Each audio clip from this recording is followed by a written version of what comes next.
Hey guys, welcome back to my channel. The Unmasked Uzumaki's Path to Maturity and Love, The Untold True Harem movie. A young boy, no taller than 4 feet, was seen running frantically across the alleyway, on his tail a mob of 11 or 12 villagers. To kids his age, this would seem confusing and frightening, but not for this said boy. For him, it was a regular occurrence. Wearing a gray tattered hand-me-downs, and shorts with stitches and holes in many places, he sighed as he hit a dead end. Great, it's like Cammy just hates me, he thought bitterly. He realized a while ago that crying and begging won't do anything, so he just dealt with it. The boy with dull, seemingly lifeless eyes just knelt down, his hair shadowing his eyes. I wonder how long it'll take for the Anbu to rescue me this time. One of the villagers sneered at him. So, you brat, finally realized that running would do you no good? No response. Answer me, trash, he screeched as he kicked the boy hard in the chest. He flew a couple of feet back but didn't as so much flinch. A couple of people laughed at him, and before long they all started attacking him. Punching, kicking, stomping, slapping wherever they could, before finally, after what seemed like hours, which, by this time, he was already in blissful unconsciousness, an Anbu with a dog mask, short, gravity-defying silver hair appeared at the scene, along with another Anbu with long, purple hair, a cat mask and a weasel-masked Anbu, a bit shorter than the other two, with black hair done in a ponytail appeared. The ones with the dog and weasel mask grabbed the villagers and body flickered out of there, most likely shunshined them to the T&I department, while the cat-masked one picked the boy up in a fireman's carry and roof hopped to the Hokage tower. She dropped him off in front of the Hokage's office, where she knocked on the door. A muffled "come in" was heard from the office. She opened the door, and saw an old man, with a red and white hat on his head, and red and white robes. This man was Hiruzen Sarutobi, the 3rd Hokage of the hidden village in the leaves. He was smiling at who came in, but the second he noticed the limp body over her shoulder, he frowned. He truly cared for the boy. But there wasn't much he could do, without revealing his heritage to the villagers, and by extension, the world, which would render them vulnerable to Iwagakure, and most likely Kumogakure as well. Currently, there were 6 people who knew Naruto's true heritage. Those people were himself, Kakashi Hatake, Jiraiya of the Sannin, Homura Mitokado, Kaharu Utatane, and Danzo Shimura. Although he wouldn't be surprised if Itachi Uchiha also knew. Seriously, that boy's intellect sometimes frightened him. When conversing with Itachi, he sometimes had to remember he was chatting with a 9-year-old boy, not a fellow experienced politician. He rubbed his temples. Why did his villagers have to be so ignorant? Report, Neko, he sighed. Hokage-sama, me, Inu-senpai, and Weasel were patrolling the streets when we heard noises coming from an alleyway. We decided to check it out, and saw a group of 12 civilians beating up Naruto-san. Weasel and Inu-senpai have transported those villagers to Ibiki-san, and reported to him, while I decided to bring Uzumaki-san to you. His injuries seem to be healing quite quickly, nothing more severe than a couple of bruises here and there. The Kyuubi chakra will probably heal him, so I decided to take him here, instead of the hospital. The Hokage sighed once again. Why have you left me with this, Minato? Thank you, Neko. You are dismissed. Neko just bowed and shinned away. Hiruzen looked at the unconscious Naruto with a sympathetic look. I'm sorry, Naruto. I wish I could do something for you. Naruto groggily opened a single eye and looked around, the light beaming through the window directly landing on his face. He slowly stirred up. Where am I? He mumbled. Ah, Naruto-kun, my boy, you're awake now. It's good to see you again, Hiruzen said with a grandfatherly smile. Naruto just deadpanned. Another thing he wondered. Why did some of the villagers call him a demon? As far as he was concerned, he's never so much as heard a butterfly. He wanted to research it a bit, but he couldn't. The matrons at the orphanage would rarely ever let him read, and whenever he mentioned it to his Gigi, all he would do was ask him to describe the people who would call him that. How was he supposed to remember who would beat him? All he remembered were those hateful glares, and vicious sneers, never the hair, or eye color. Such matters were insignificant. Sometimes he would spy on the other kids at the orphanage when the matrons would interact with them. They were so gentle, and kind to the other kids, but treated him like a stain on the ground, so why? He remembered glaring at one of the matrons when she smiled at a boy who was reading to her, but if you looked close enough at him, underneath the anger, you could see a glint of longing in the boy's eyes. He yearned to be patted on the head, or complimented. He craved attention, due to his lack of it since an early age. Yuto. Ruto. Naruto. The boy blinked. Hee. Sorry about that, Gigi. I kinda spaced out again. He smiled sheepishly, rubbing the back of his head.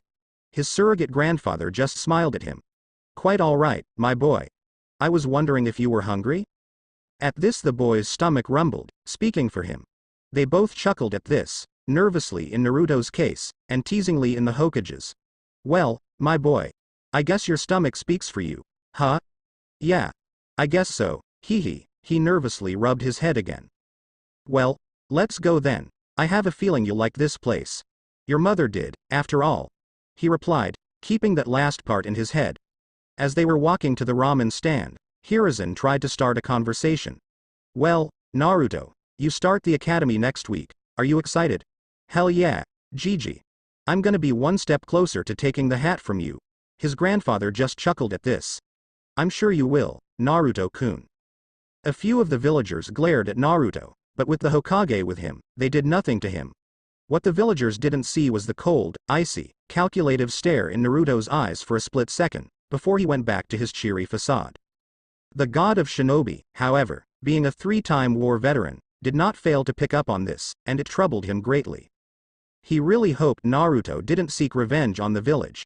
He really couldn't blame Naruto, if he did, but it would break his already fragile heart, to have to label his grandson figure, and his successor's legacy a missing nin, or have to sign his death warrant, but the village came first. Anyways, they would cross that bridge when, or if it came. Ah, here we are. Naruto was confused for a second before he smelled a godly aroma. His mouth was watering, and he was put in a trance-like state, just from the smell alone. Before he quickly dashed off to the area the smell was coming. Wait up, Naruto.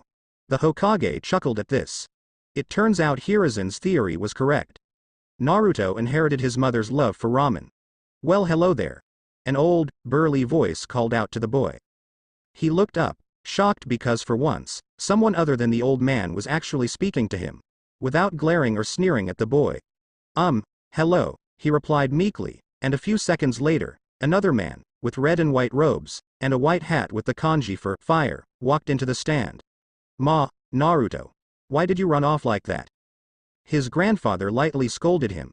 Hee, sorry Gigi, it smelled really good and I kinda just followed the smell, he replied sheepishly. Hiruzen sighed. Sometimes Naruto could really be a handful. Naruto. What should I do with you? Gigi shook his head while smiling slightly. You should buy me ramen. Naruto yelled out. Of course, Naruto. We'll have 2 miso ramens, Tuchi. Hiruzen told the man. Of course, Hokage-sama. The man bowed and scurried back to the kitchen. Naruto watched this with awe. He couldn't believe the respect people would give the old man. He wanted that kind of respect as well, which was originally one of the reasons he aimed for the Hokage position, to be acknowledged the same way his Gigi was, but he knew that being Hokage was more than just that. Sometime in his musings, a 10-year-old Ayame walked out of the kitchen and peeked her head out of the back. Her eyes widened as they landed on a tiny Naruto.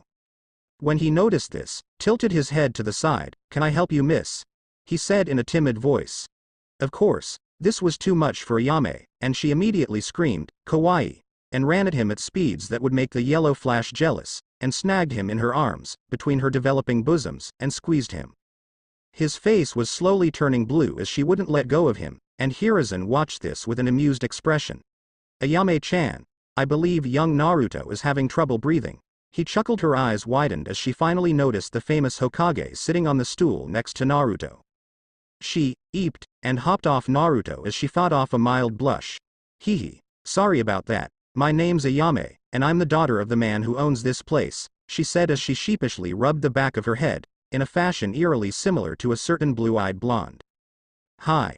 My name's Naruto Uzumaki. The once shy boasted. Naruto? You were named after a ramen topping. Naruto playfully glared at her for this. Nah. I think my name means, maelstrom. It's way cooler than a ramen topping. Ayame giggled into her palm at this. 2 miso ramens. The familiar burly voice called out, as the man now known as Tuchi placed 2 bowls of ramen on the table. The smell was crispy and savory, and the meal looked mouthwatering. After a call of "itadakimasu," the two dug into their meals, Hiruzen with elegance, and Naruto scarfing down the meal like someone who hasn't eaten a good meal before, which he probably hasn't.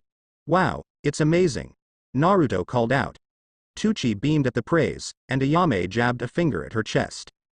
"Well, of course. We are the best ramen vendors in Fire Country after all." Hiruzen chuckled, as he still had half his ramen left in his bowl.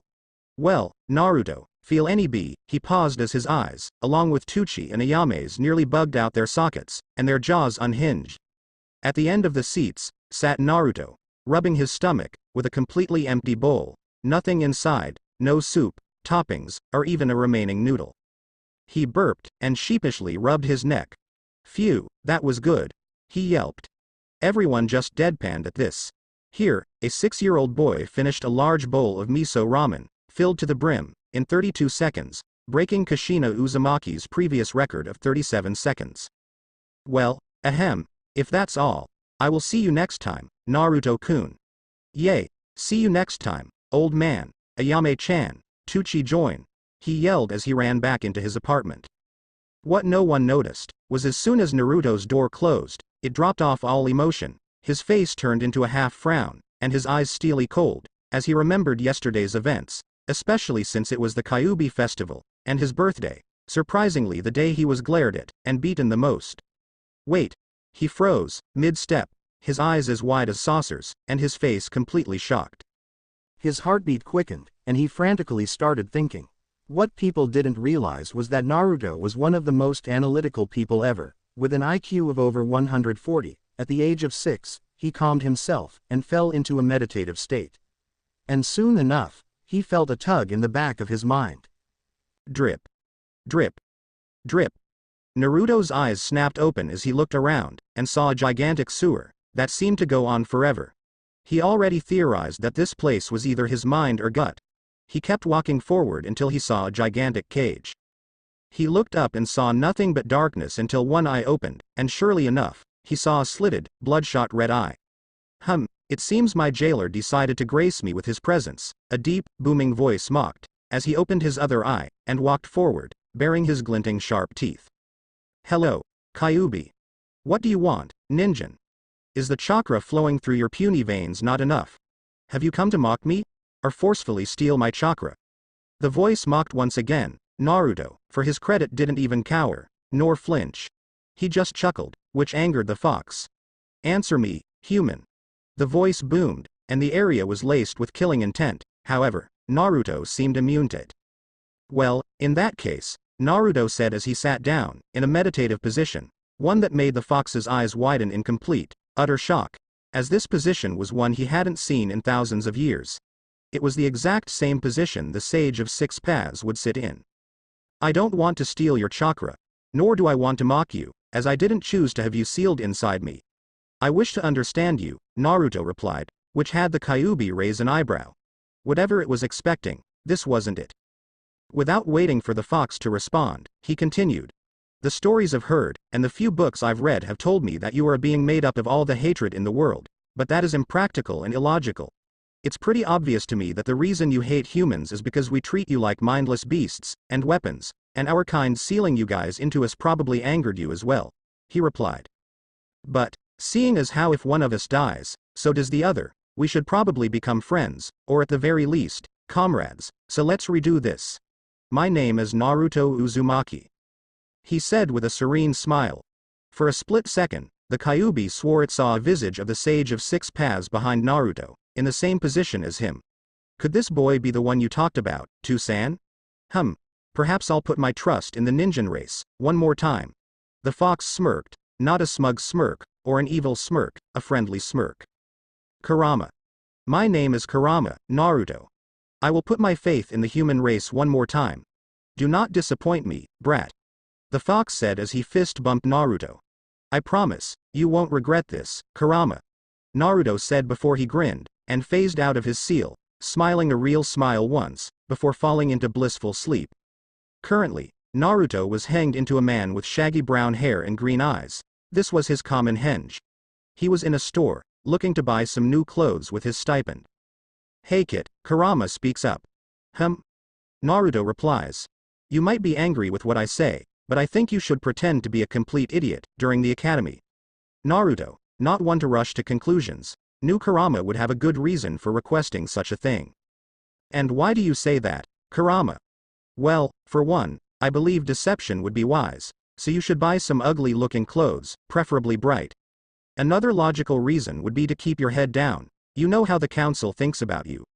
If they noticed that Demon Brat was getting strong, it would possibly mean more attempts on your life, and more requests to have you killed by the civilian council, which would be annoying, and give your village leader a headache.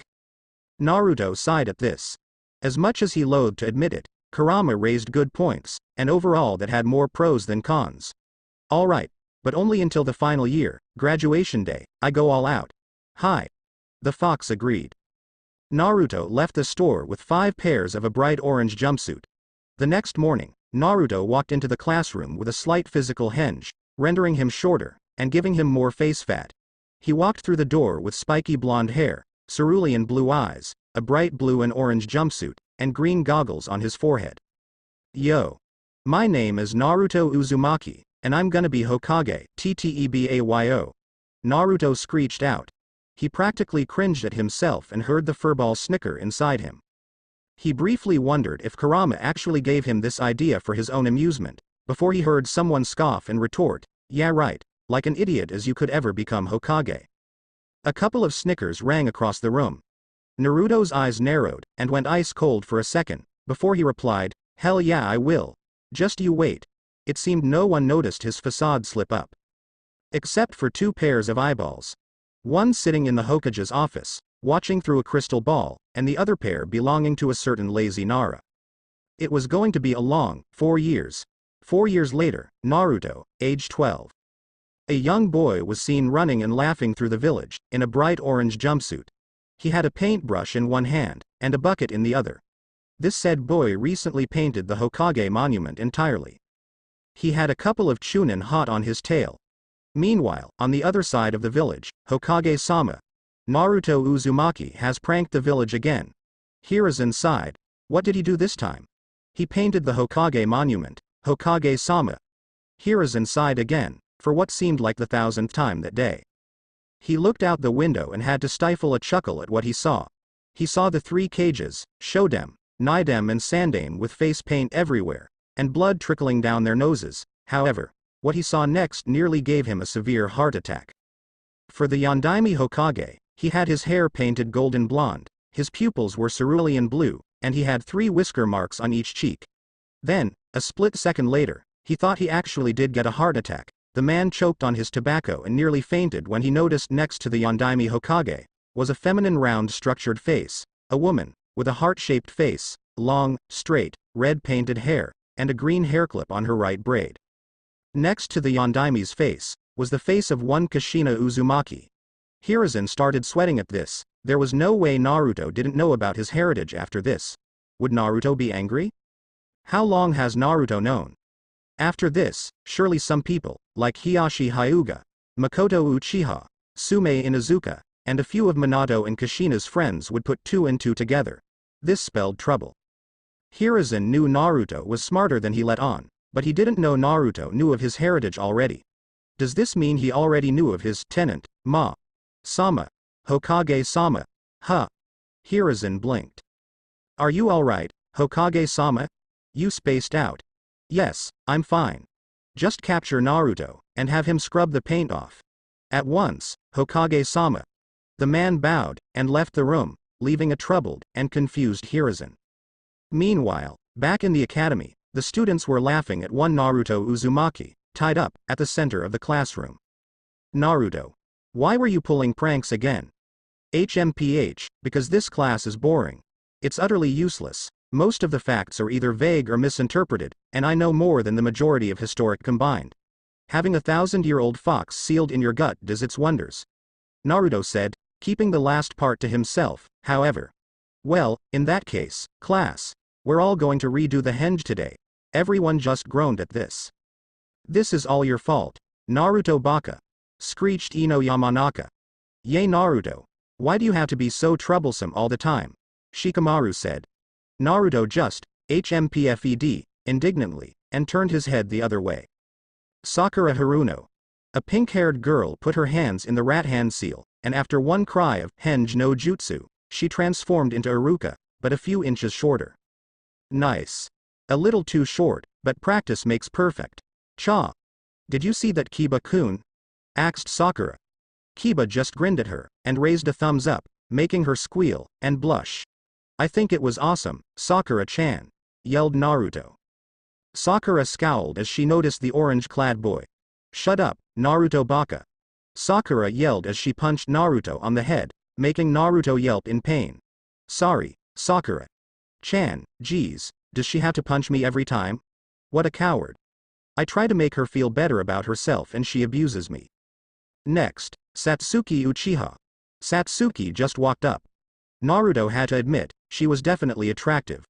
With a long black ponytail going down to her hip, and bangs covering her forehead, along with a cute heart-shaped face, and a black top, leaving her shoulders uncovered, with matching black Anbu-style pants, she was quite the beauty. About 90% of the boys in the class, including Naruto and Kiba, cheered for Satsuki. Satsuki, without even saying a word, just a half-rat seal managed to transform into Iruka, almost perfectly. Amazing, Satsuki. You really live up to your name as a prodigy, just an inch shorter, and the kunai pouch is facing the wrong way, but extra points for doing it wordlessly, and with a half seal. Iruka praised, which Satsuki just hanied and smirked at. Of course, all the boys were cheering her, with a few of the girls happy for her, but most glaring at her out of jealousy, due to Kiba cheering her on the loudest, next to Naruto, but it wasn't like she cared about anyone. The class was way too easy for her. Next up, Naruto Uzumaki. Naruto walked up to the class, receiving more than a few glares, a couple were even sneering at him. Naruto, however, decided to play another prank, and yelled, Oroku no Jutsu. Once the smoke dissipated, a few boys fainted, and a few passed out from nosebleeds. A couple of the girls were red in the face from either jealousy or anger. There, standing in the smoke, was a beautiful, naked figurine, with curves all over the body, and wisps of smoke covering the intimate areas. Iruka shot back with a nosebleed, and immediately smacked Naruto across the head. Naruto. What was that, you idiot? Naruto, for his part, just smirked triumphantly at Iruka. That, Iruka-sensei, was my very own, Oroku no Jutsu. It can be turned into an A-rank jutsu, or for kunoichis, the reverse Oroku no Jutsu. It's the same thing as the Oroku no Jutsu, except instead of a curvy girl, it's a hunky guy. It serves multiple purposes, including seduction missions, or temporarily stunning an opponent in battle. Iruka, along with half the class, actually had to blink at the rather thoughtful explanation. Iruka would have been rather impressed had the jutsu not basically been offensive to the female gender, or at least that was what Iruka said in his head. Yeah, whatever. Class is dismissed for today, remember kids, tomorrow is the graduation exam. Iruka said, specifically looking at Naruto. Most of the kids were chattering excitedly, and once the bell rang, everyone left. Ah, tomorrow's the big day, eh, Kurama? Naruto said to his partner, and basically father, older brother figure. Yup, that's right, brat. I can't wait to see the reactions on those kids' faces, Kurama replied as he smirked. Unfortunately for Naruto, he wasn't able to train using Kurama's chakra. He can't activate Kurama's chakra without alerting practically every sensor, Jonin, Anbu, and the Hokage, in the village. Kurama explained to Naruto how merging their chakra would work, for Naruto to become a pure Jinchuriki, the golden chakra mode in Shippuden. But he needed the key to the seal, so the cage would open. Kurama told Naruto that he believed one of the toads currently holds the key to the seal, so more than likely, Jiraiya had the key. Hey, Kurama, can you take me to my parents' house? I can turn invisible now, and I want to learn the Hiraishin. I already learned the chakra theory. I'm a level 8 Fuinjutsu users, and I know the theory behind the jutsu. I think I can start the practical use of the jutsu now. Sure, brat, turn invisible, and I'll give you the directions. Alright. Maizugakure no Jutsu, Naruto whispered quietly. Instantly, the chakra bent the light fractions around Naruto, so that he turned invisible to the naked eye. Kurama started giving Naruto instructions on how to get to the house. As he expected of his parents, it was a small, humble home. 2 stories, 4 bedrooms, and 3 bathrooms. He had to smear some blood on the doorknob, due to there being a blood seal on the knob, which immediately let him in, after a series of clicks. Naruto had to restrain some tears when he saw pictures of his parents. He started walking around the house, and when he came in front a certain room, he fell to his knees and started sobbing quietly. In front of him was a small room labeled, Naru-chan's room. It was painted orange, with toys all around the room, and a cozy, tiny crib. This could have been all his, but because of a certain masked idiot, he was forced to grow up in a cold, cemented orphanage floor. Kurama was oddly quiet inside the cage, the entire time. After Naruto got a hold of himself, he started walking around again, this time searching for his father's weapons. Kit. Kurama started in an oddly solemn voice, considering his usual teasing tone. Check the basement, there might be something there. It was the off-limits room that your mother never entered, so there might be something there. Naruto simply nodded, and down to the basement. After smearing some blood on the knob, the door opened and what he saw took his breath away.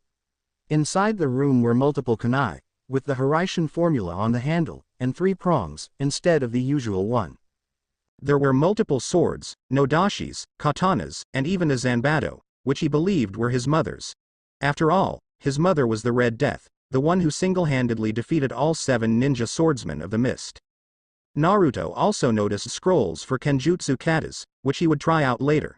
He sealed one katana, that had a vanta black handle, and a pure white handle, with a blood-red line going down. This blade also had an extremely thin aura around it. It was called the Seishin Akisu, Soul Extractor, and it was said to have once belonged to the Shinigami himself. Naruto sealed the Seishin Akisu, and around 110 of the tri-pronged kunais in the sealing scroll, deciding to keep the rest in here, pocketing the scroll, along with another whisper of Maizigakure no Jutsu, he bolted out of his father's home and went back to his apartment. Tomorrow would surely be an interesting day, that much he was sure of. The next morning Naruto woke up, he immediately removed his henge. He ate his breakfast, consisting of white rice, miso soup, and fresh vegetables. He got dressed and looked at himself in the mirror. Standing in front of him wasn't the orange-clad blonde idiot, with a shit-eating grin. No, standing in front of him was a 5 feet 5 inches teenager, with a lean build, not overly muscular, but not scrawny, a nice build. He had spiky, shaggy, blonde hair, with 2 bandaged bangs on either side of his head, and purple liner underneath his eyes. He wore black robes, with a high collar, and white outlines.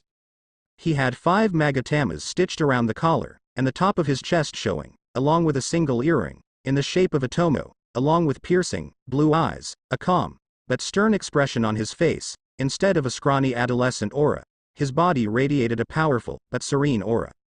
His outfit matched with his black boots, not a shred of face fat, and a sharp jawline. Picture Indra Otsutsuki, but with blue eyes, and blonde hair and the black and white reversed on his outfit. All in all, he looked like a powerful shinobi. Kurama whistled inside his head, looking good for a human. Naruto. Instead of a sheepish head rub, or a nervous chuckle, blush, he just nodded, keeping the stoic expression, and the cold glint in his eyes. Naruto Uzumaki was dead, and Naruto Namikaze was born this day. Still having an hour left, he shinned in front of the academy, with a book called Advanced Spacetime Theories and Level 10 Fuinjutsu in his hand. He walked into the classroom, and immediately sat at the very back of the classroom, burying his head in his book.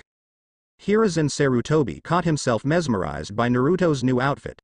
Looks like your future girlfriend will have to chase the fangirls off with a stick, Naruto-kun, Hiruzen thought with a chuckle. One by one, the students started piling in. Naruto, while reading his book, also kept an eye on everyone walking in. Most of the kids were irrelevant, nameless civilians, but a couple were clan heirs. He noticed a few people giving him strange expressions, or raised eyebrows, but eventually shrugging it off, figuring the academy instructor would probably explain it, but most people just didn't notice him. Finally, his ears twitched as he heard a familiar screeching, along with stomping. Eventually, 2 girls, one a pinky and the other a platinum blondie, entered the room. "Ha! I came in first, Eno pig. Beat it, forehead, my big toe was in front of yours." He had to suppress a sweat drop at this. "I'm sitting next to Kiba-kun. No, I am forehead."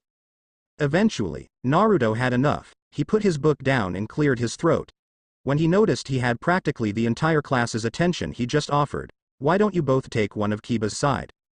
The two girls just stared at him strangely, with a tiny blush before Sakura had a shocked expression, and Naruto baka. This shocked the entire class, before Naruto just tilted his head to the side, and narrowed his eyes at the entire class at once, before stuffing his face in the book once again. Sakura just snorted at this. Ha! There's no way that Hadi was Naruto baka. He can't go 5 seconds without asking me out on a date, and what is he reading? Advanced Space-Time Theories. Naruto could barely spell chakra right last week. The class laughed at this, before Naruto, without even lifting his head, just mustered the coldest tone possible, and said in an eerily calm tone, "Appearances can be quite deceiving, Haruno." Everyone flinched at his tone, even Satsuki had to suppress shivers. After gauging everyone's reactions, Naruto mentally thanked Kurama for the lessons on intimidation. Before anyone could get a word in, Iruka walked in the room, with Mizuki beside him. "All right, class, settle down." And everyone fell back into their seats. "Today we will begin the graduation test, so after attendance, everyone come outside, and we'll start with weapon throwing." Iruka went through the names of multiple kids, finally landing on Naruto Uzumaki. Naruto looked up. "Here," he lazily lifted a hand. "Naruto baka, stop acting cool like Kiba-kun," a certain pink-haired girl shouted. "Such petty words mean nothing to me," Naruto replied, without even looking away from his book, once again shocking the entire class, Iruka and Mizuki included. After Iruka snapped from his stupor, he walked out and told others to follow him. Everyone followed Iruka and Mizuki outside, and one by one the kids threw kunai and shuriken at the targets, and hit a few, until Satsuki was called, where she flicked them, and they hit all 10 bullseye except one. She smirked when everyone cheered, seemingly in Naruto's direction, but grit her teeth when she saw he wasn't even paying attention. Wait. Why did she care about the opinion of the dead last? Whatever, she shook herself from her thoughts and walked back to the class. "You were awesome, Satsuki-chan." Kiba yelled and a lot of fanboys nodded vigorously, but she noticed Naruto didn't even look up from his book, which made her kind of angry. Finally, Iruka called on Naruto, and Satsuki had a smug smirk on her face, wanting to see Naruto fail after ignoring her. Her fantasy didn't last long, however, when Naruto put his book down, and flicked all 10 shurikens lazily, and landed them. Everyone's jaw dropped at this except Hiruzen, who had spied on Naruto practicing in the Forest of Death before. Besides, he'd seen better than that before. Orochimaru, Naidem-sama, and Itachi Uchiha were all much better at Naruto's age than he was, not that he was belittling Naruto or anything. "Just how strong are you, Naruto?" Iruka thought. Well, that was unexpected, good job, Naruto." After that, they took turns sparring Mizuki, and Naruto had Mizuki pinned in under 3 seconds. Afterwards, they all performed the 3 jutsus, with Naruto producing solid clones, but no one needed to know that. Naruto walked home that day with a black headband. Satsuki, Itachi, and Makoto were eating a quiet dinner when Itachi noticed Satsuki was barely eating her tomatoes. "Is something troubling you, Imoudo-chan?" Itachi asked Satsuki. She looked up at him and absently noticed her mother was also listening in on the conversation. Oh, nothing really, it's just something strange happened today, during graduation exams." "Oh? And what happened? You know that loudmouth dead last kid in my class, Naruto? The one who screams about becoming Hokage, and always pulls pranks?" Makoto narrowed her eyes. She had suspicions that Naruto was the son of Kushina and Minato, despite Hiruzen telling her that Kushina died with her unborn son the night of the Kyuubi attack, before Itachi nodded, telling her to go on. "Well, today, at the beginning of class, Naruto arrived early today, unlike basically every other day, and he actually looked kind of handsome," she said, blushing a bit at the end. Before giving a chance for either of them to tease her, she continued, "But the strange thing was, he was wearing a black cloak, instead of his ugly orange jumpsuit, and he didn't ask me or Sakura on a date today once. The weirdest part was, he was reading a book called Advanced Space-Time Theories, and Level 10 Fuinjutsu. I mean, I don't think even half the Jonins know Fuinjutsu, and then the class dobi pops in with it." At this, Makoto and Itachi's eyes widened in shock, not knowing someone so young could know about sealing arts, a level 10 no less. It also confirmed Makoto that Naruto was indeed Kushina's son. And then, Naruto breezed through all 3 parts of the exam like it was nothing. "He even beat my score." At this point, both Satsuki's relatives knew he was putting up a facade. No way someone could learn that much in a single week. If I didn't know better, I'd think you had a crush on him, Satsu-chan, Makoto teased, and laughed gently when Satsuki turned beet red. Ka-san, I'd like to invite him to lunch tomorrow and ask him a couple of questions tomorrow. Makoto raised an eyebrow, and Satsuki looked shocked. Alright, Itachi, you can invite him tomorrow for lunch. Itachi nodded at this, and Satsuki went back to eating her tomatoes. Naruto was practicing his taijutsu katas. He sensed Satsuki and Itachi spying on him earlier, but he decided to humor them for a bit, so he acted as if he didn't notice anything. He did notice one thing. Satsuki was masking around 65% of her chakra signature, which was usual for a genin, but Itachi was only masking around 80% of his signature. He knew as an ANBU, Itachi was supposed to be able to mask at least 85% of his chakra, so more than likely Itachi was testing him to see if he would realize it or not. Naruto finally had enough of it, so he flicked his wrist, and immediately snickered as he heard a kya come from the tree, as he threw two shuriken, one in front of Satsuki, and one in front of Itachi. Itachi noticed it coming way before it hit, so he jumped out of the tree, and landed gracefully on his feet. Meanwhile, Satsuki wasn't so lucky, and she fell to the ground with a thud. Both Itachi and Naruto chuckled at her, as Itachi already knew Naruto had spotted them if the occasional glances towards him and his sister meant anything. She glared at Naruto, who was whistling innocently, and marched up to him with a huff, and crossed her arms. What the fuck was that for, Dobi? Naruto raised an eyebrow. Oh. I didn't notice there were two people spying on me. I was just practicing my shuriken throwing. Satsuki blushed when he said that and looked away. Whatever, it was my niece-san's idea anyways, she mumbled. Naruto turned to Itachi, who was watching all of this with an amused expression. He looked at him as if saying, well. Itachi, catching this expression, continued. Hello Naruto-kun. I was merely watching you train, but I had no idea my Imouto-chan was following me. Satsuki blushed even harder at this. Chuckling, Itachi continued.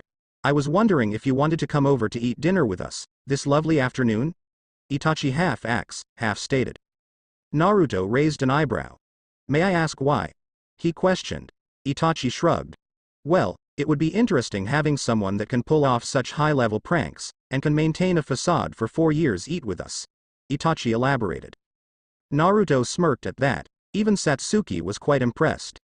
Acting like an idiot for such a long time when you're really not can damage your dignity, and it would be really annoying. She probably wouldn't be able to do such a thing. After all, who could? Somewhere deep in a hidden cave in a megacure, a man wearing an orange mask with black swirls sneezed. Naruto thought over this. Obviously, Itachi had some ulterior motive from this. Maybe Makoto knew of his heritage, and asked Itachi to ask for her. Well, he really had nothing to lose. Besides, when you only have a grumpy old furball to talk to, it gets really lonely, Naruto mused, ignoring the indignant, oi. Sure, Itachi-san. I don't see a problem with this. Well, I'll see you two in a couple of hours I guess, Naruto said with a wave. Without waiting for either to reply, he vanished in a leaf shunshin. Satsuki blinked at this. Ni-san, when'll you teach me how to do that? Satsuki whined. Itachi inwardly cursed at Naruto for this. He knew Satsuki would pesk him about this, and decided to be flashy anyways. Itachi sighed. He poked her forehead with 2 fingers. Later, Imouto-chan. Now, let's go back before Ka-san scolds us. He replied, and began tree-hopping back. Satsuki puffed her cheeks and shook her head, and followed her brother. Naruto arrived at the Uchiha district, with his regular cloak, his dirty blonde hair still messy, the purple eyeliner underneath his eyes still there, and a bored expression engraved on his face. He knocked at the Uchiha clan head's doors, and not a minute later, Makoto answered the door. When she noticed Naruto, she had to fight off a mild blush on her face. It's not like you could blame her, could you? It's been 6 to 7 years since her husband's died, and with no Kushina to call her a cradle robber, there was nothing to stop her. He thought evilly. She was broken out of her musings when she noticed Naruto talking. Uchiha-san. He acts. Makoto shook herself out of her thoughts. It's fine Naruto, call me Makoto, please. She replied with a motherly smile and motioned him to come in. You have a nice home, Makoto-san, Naruto complimented. Thank you, Naruto. We were just about to eat. Why don't you sit down? Makoto offered him. Thank you, Makoto-san, Naruto replied, with a gentle smile on his face, which would make most girls swoon over him. As he walked in, he noticed Itachi and Satsuki both at the table, sitting already. Satsuki looked at him and nodded, to which he nodded back, and after exchanging greetings with Itachi he sat down. After Makoto put the food on the table, and a chorus of "Itadakimasu" they dug in. Your food tastes amazing, Makoto-san, but I have to say it's a lot better eating with others, he said with a soft smile. They frowned at this, realizing how lonely it must be, to have lived alone since the age of 6. Don't worry, Naruto, you can come here to eat anytime you'd like, Makoto told him. Itachi started some small talk. So, Naruto, I hear you graduated as Rookie of the Year, Naruto shrugged. As you said earlier, I put a facade the past 4 years. I should graduate as Rookie of the Year, but I wouldn't be surprised if the instructors sabotaged me, Naruto replied. Satsuki raised an eyebrow. Why would the instructors sabotage Naruto? She knew his pranks were annoying, but surely sabotaging him would be taking it too far? Both Makoto and Itachi frowned. They, unlike Satsuki, knew why Naruto was treated this way and shook their heads at the stupidity of most of the citizens. Oh, that's right, Satsuki doesn't know, does she? Naruto questioned. Know what? Satsuki asked suspiciously. Before either Makoto or Itachi could intervene, Naruto replied, the Kyuubi is one of the 9 bijus. There's the 1-tailed raccoon, the 2-tailed cat, the 3-tailed turtle, the 4-tailed monkey, the 5-tailed horse, the 6-tailed slug, the 7-tailed beetle, the 8-tailed ox, and the 9-tailed kitsune. Itachi was slightly impressed with Naruto's knowledge of the bijus. He deduced that if Naruto knew this, he must have a relationship with the fox. What most people don't know is that a biju is a creature made out of chakra, with a soul in it, so technically a tailed beast cannot be killed. Instead, the Yondaime sealed the Kyuubi inside of me, and people believe that I am the reincarnation of the Kyuubi, Naruto said, with a scoff at the end. Satsuki was shocked and angry at this. She now knew why people would glare at him so hatefully, but did they really not trust the Sandame's word, or the Yondaime's Fuinjutsu skill? Naruto continued, without waiting for a response.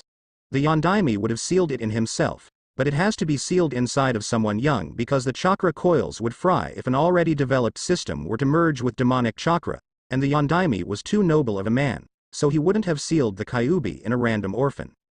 After all, who better to trust with such a burden than your own son? He stated carelessly. Whether Satsuki would hate him, or kiss up to him, or react indifferently wasn't his problem. All three widened their eyes when he said this. Itachi already knew this, Makoto suspected it, and Satsuki had no idea. However, my Jinchuriki status is an S-ranked secret, and as for my heritage, not even the Hokage knows I know this. All evidence tracing back to my father, Minato Namikaze, and my mother, Kushina Uzumaki, the Red Death, has been erased or redacted, except for one file, locked in a top-secret vault in the Hokage's office, which he'll use to prove my heritage when the time comes. And how do you know this, Naruto? Makoto asked with a raised eyebrow. Naruto shrugged. It's not hard to notice. I read Kushina Uzumaki's file. It said she was in a relationship with the 4th. I was born the same day she died. She was the previous host of the 9 Tails. I have the same blonde hair and blue eyes as the 4th. Isn't it a logical conclusion that they are my parents? Naruto asked with a deadpan. Itachi's sweat dropped, Makoto sheepishly nodded, and Satsuki was still too shocked to say anything. Perceptive of you, Naruto-kun, Itachi commented.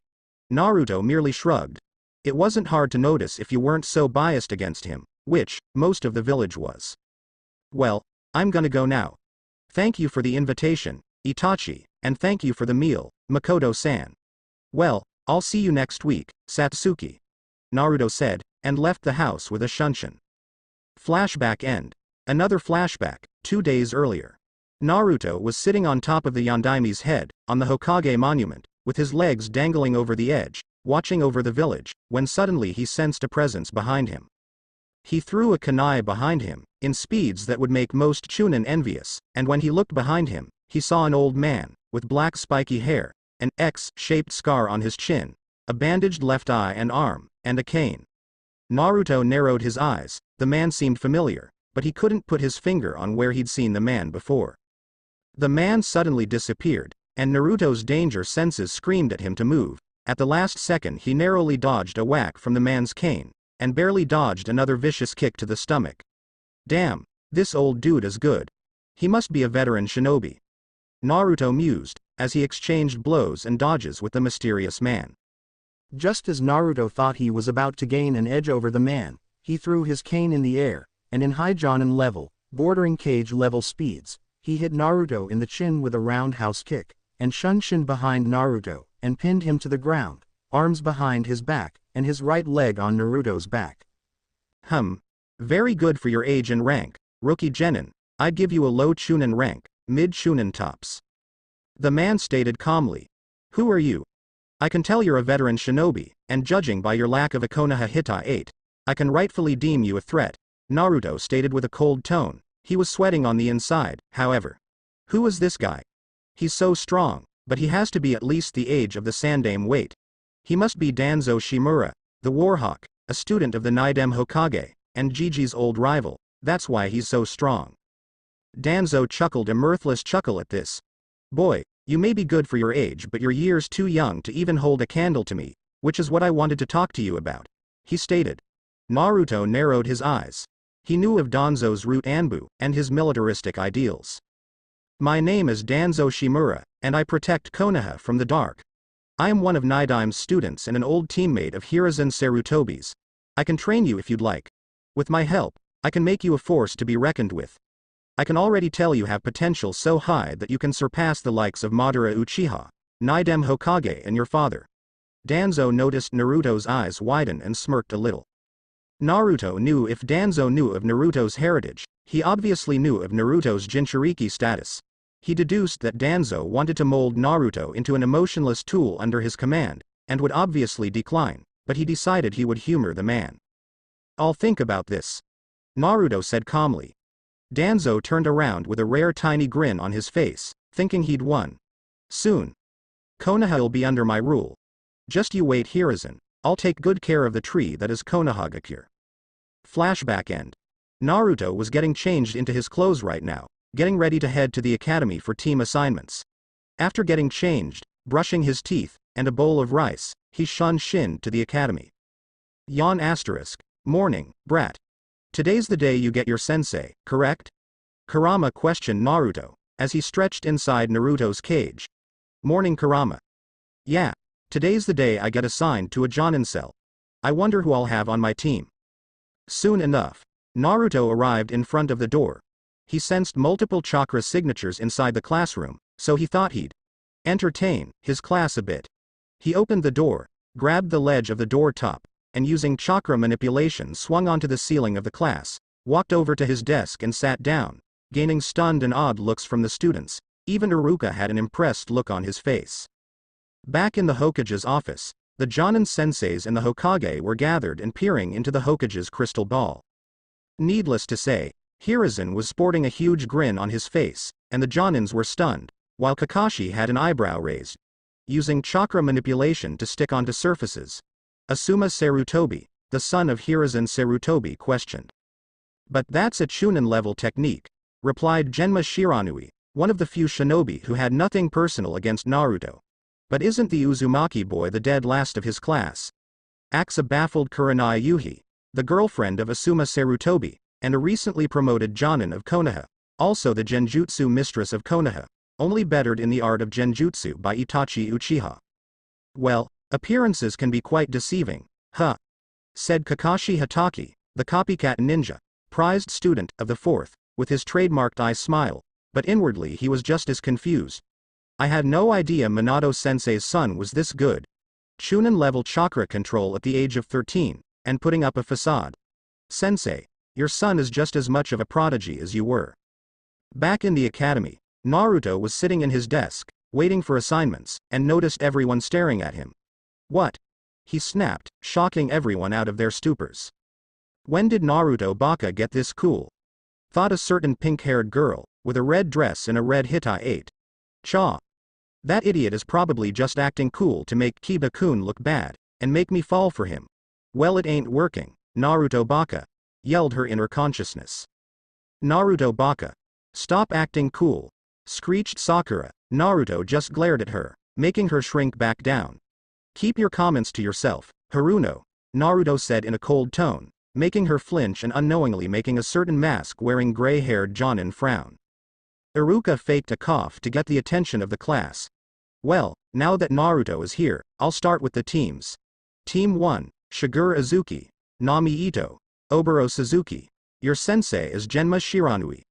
Iruka droned on. Naruto stopped paying attention and began playing with his kunai absently. Team 7, Naruto Uzumaki. Naruto perked up when he heard his name. Sakura Haruno. Sakura groaned when she heard this. Naruto just sighed and crossed his arms. It could have been absolutely anyone, and I just had to get the screecher. It was only his training of keeping his emotions in check, and Kurama consoling him, saying something about killing her on a mission and pretending it was a bandit, making him inwardly sweat drop, that stopped him from cursing the gods out loud. And Satsuki Uchiha, your Jonin sensei is Kakashi Hatake. Naruto sighed again. The screecher with no skills and the stubborn girl who had a superior complex. Did Kami hate him or something? 2 hours have passed, and they're the only ones left. Ah, where is our sensei? Sakura Haruno screeched for the 100th time. Even Satsuki was starting to get a little impatient. Naruto just sat down, his head on his palm, staring lazily at the door. Satsuki was sitting in her chair, seeming calm, but you could tell by her knuckles tightening, and her legs shaking that she was also getting quite irritated. A minute later, the door opens and a man with silver spiky hair, a face mask, and a Hitai-8 covering his left eye walks in. Not a second after he walks in, a kunai whizzes past him at low Jonin speeds. Only with his years of experience as a Jonin and ex-Anbu, was he able to dodge it. He narrowed his eyes to guess who did it, but didn't need to, as he noticed Naruto with an indifferent expression on his face, but a closer look and you could see a tiny smirk on his face. Sakura and Satsuki both had eyes wide as dinner plates, jaws dropped. Naruto Baka. Why would you do that? Sakura yelled at him, preparing to bonk him on the head, but a little killing intent from Naruto made her freeze in her tracks. Calm down Haruno, I only threw that at Chunin speeds. A Jonin should have been able to easily dodge it. If he dodged it, good for him, if he didn't, well, the shinobi standards have dropped, Naruto said, his smirk growing into a small grin at the end of his speech. Kakashi was shocked, but soon snapped out of his stupor. Well, first impression, you're alright. Meet me on the roof in 5 minutes. Kakashi ordered. Satsuki and Naruto shunshin to the roof. Naruto in less than 2 seconds, arriving a split second after Kakashi, and Satsuki took a little longer, due to her being new to the technique. It seems Itachi really did teach her the technique, Naruto thought with a small chuckle, whilst Sakura had to run to the rooftop. Kakashi raised an eyebrow. Not one, but 2 of his students knew the shunshin. It seemed Kami gifted him with 2 prodigies on his squad. But just because of this didn't mean he would neglect his 3rd student. He was shortly broken out of his musings when a huffing and sweating Sakura entered the vicinity. She widened her eyes the moment she saw Naruto leaning on a rail, hands in his pockets, eyes closed, and Satsuki opposite to him, lying on the ground with a bored expression on her face. How in Kami's name did Naruto Baka and Satsuki both get here before me? Kakashi clapped his hands. Well, now that my students are here, why don't you introduce yourselves? He asks. How do we do that, sensei? Sakura questioned. Well, you know, likes, dislikes, hobbies, goals for the future. I'll start. My name's Kakashi Hatake. My likes and dislikes are none of your business. Hobbies, training. Goals for the future, don't have one. All 3 face faulted at this, even Kurama's sweat dropped, all we learned was his name. Was the common thought. Pinky you next, she glared at the nickname but went next anyways. My name is Sakura Haruno, I like Kiba-kun. She said with a squeal, I hate Naruto Baka. She glanced at Naruto to see his reaction and huffed when she noticed his eyes closed, a bored look on his face, arms crossed. My hobbies are doing my hair, and my dreams for the future. Her face turned completely red at this. Alright, you next, sunshine. He pointed at Satsuki. Satsuki Uchiha. I like tomatoes, dislike a lot of things, and my dream is to surpass my brother one day. Kakashi nodded and pointed at Naruto. Last, and maybe least, Blondie. Naruto cracked open one eye. You know me, I like my dislikes, and dislike my likes. Sakura just regarded this as Naruto spouting nonsense. Satsuki was confused at this, but Kakashi was very, very impressed. He knew it meant Naruto had guilty pleasures, and admitted it, but at the same time, disliked the fact that he had such things. Looks like I struck gold with this one. Kakashi mused. My hobbies are reading, since I have an eidetic memory, and my dream. I wish to unite the world. All three widened their eyes at this. Kakashi half expected Naruto to say something silly, like scream about becoming Hokage, or learn a bunch of cool jutsu, and Satsuki and Sakura were just downright surprised. Yes. I feel there's too much conflict in this world, even though we don't live in a time of war, or during the warring clans era, it's still quite irritating, don't you think? Getting a knock at your door, opening it to find an ANBU, or a chunin at the door, only to find out that your dad, or wife, or your son died on a mission, or in battle. The life of a shinobi is a curse. We are nothing more than simple mercenaries, who get sent out on missions, and paid to perform said mission. There are no heroes in the shinobi world. Only fools believe in such a thing. Where there is a light, there is a darkness. Take the Yondaime Hokage for example. After he single-handedly annihilated the 1,000 Iwa nins, and ended the war, we, Konoha thought of him as a hero, right? But what about it from Iwa's point of view? Imagine yourself as a housewife, doing the dishes one day, or as a child, playing with your toys, and you get a knock at your door. You open it to find a jonin. You recognize him as one of your husband, dad's friends, and he tells you that said man died in battle, along with 900 plus other shinobi. How would you feel after such a thing? I wish to stop such things from happening. That's why my first task towards world peace will be to become the Hokage, he said with conviction in his voice and eyes. Kakashi's jaw was on the floor, lone eye the size of a dinner plate. Kami. Such philosophies at such a young age. He already knows what it means to be a shinobi. What have you gone through, Naruto? Thought Kakashi. Naruto. Thought Satsuki with concern. Sakura was nearly in tears by the end of the speech and was questioning her decision to become a shinobi in the first place. She became a shinobi to get closer to her Kiba-kun, and because she thought ninjas were cool, spouting jutsu left and right, and kicking ass, and saving princesses. Never once did she think an ounce as deep as Naruto did. Well. Kakashi clapped his hands. That was one hell of a speech, huh? Well, you three aren't genins just yet. Kakashi said ominously. Out of you 27 hopefuls, only 9 of you will become genin. Kakashi continued. Meet me here at 5 a.m. sharp, tomorrow morning, and by the way, don't eat breakfast unless you want to throw up. Ya ne? Kakashi said as he left in a swirl of leaves. Well, I don't know about you two, but it would be stupid not to eat breakfast. He was probably testing us. See ya, Naruto said, as he also left in a shunshin, Satsuki vanishing a moment later, leaving Sakura to her thoughts. Both Sakura and Satsuki turned their heads so fast, a crack could be heard, to find Naruto in his usual attire with his hands in his pockets. Yo! Naruto said calmly. Naruto baka. Where have you been? Sakura screeched but surprisingly made no move to bonk him. She must have learned her lesson, Naruto mused. Is sensei here? Naruto acts as calmly as before. No, Kakashi-sensei isn't here yet, Satsuki replied this time, in a gruffier than usual voice. Then I'm not late, Naruto said with an obviously fake eye smile, making Satsuki sweat drop and Sakura get a tick mark, but the two could not deny his logic. Did you two eat breakfast? He asked. Both shook their heads. Baka, did you forget what Kakashi-sensei said? Sakura asked him with a snort.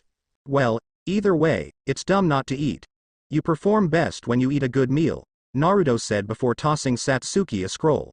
Channel some chakra into the scroll, and toss one to Sakura, he continued. Satsuki raised an eyebrow but complied nonetheless. In a puff of smoke, 2 apples appeared in her hand. Satsuki gave him an appreciative glance and bit into one while tossing the other to Sakura, who looked worried. Are you sure we can eat these, Naruto? She asked in a hushed voice. Nope. It's a leap of faith, Sakura. I don't know at all, he replied. Sakura scowled at him but ate the apple anyways. Kakashi mentally applauded Naruto from his hiding spot and chose this moment to appear. Whoosh! Kakashi appeared in a swirl of leaves, which made Sakura choke on her apple. Satsuki widened her eyes and Naruto raised an eyebrow. Naruto, why'd you eat and give these two food? Kakashi asked sternly, but inwardly he was jumping for joy. It seems Naruto would be a catalyst for a good team. Naruto shrugged. These two fools blindly follow the rules instead of reading between the lines. You suggested for us not to eat, not ordered us. Besides, you said we weren't real genin yet, so either way you had no permission to order us. Either way, I wouldn't have listened to you, Naruto replied cheekily. Kakashi's eyes smiled. Good job for reading between the lines. It looks like all the reports were wrong about you. You're a lot more observant than I thought, he said cheerily, before Sakura could try to bonk Naruto on the head for being a cheeky mother. Fu, sensei. What's the survival test we're doing today? Satsuki questioned, breaking Kakashi out of his musings. I'm glad you asked, Satsuki, Kakashi said with his trademark eye smile, before pulling out two white bells with red strings, and dangled them. You three will be trying to take these bells from me before noon, Kakashi said, while strapping the bells to his waist and setting up a timer, and placing it on top of a log. But sensei, there's only two bells, Sakura said, axe. Very astute observation, Sakura, Kakashi snarked, raising snickers from the other two, and Sakura blushed in embarrassment. The one without a bell will be tied to the log, and we'll be eating our lunches in front of said person. This person will also be sent back to the academy, Kakashi said with his eye smile. All three widened their eyes at this. So that's his game, was the common thought.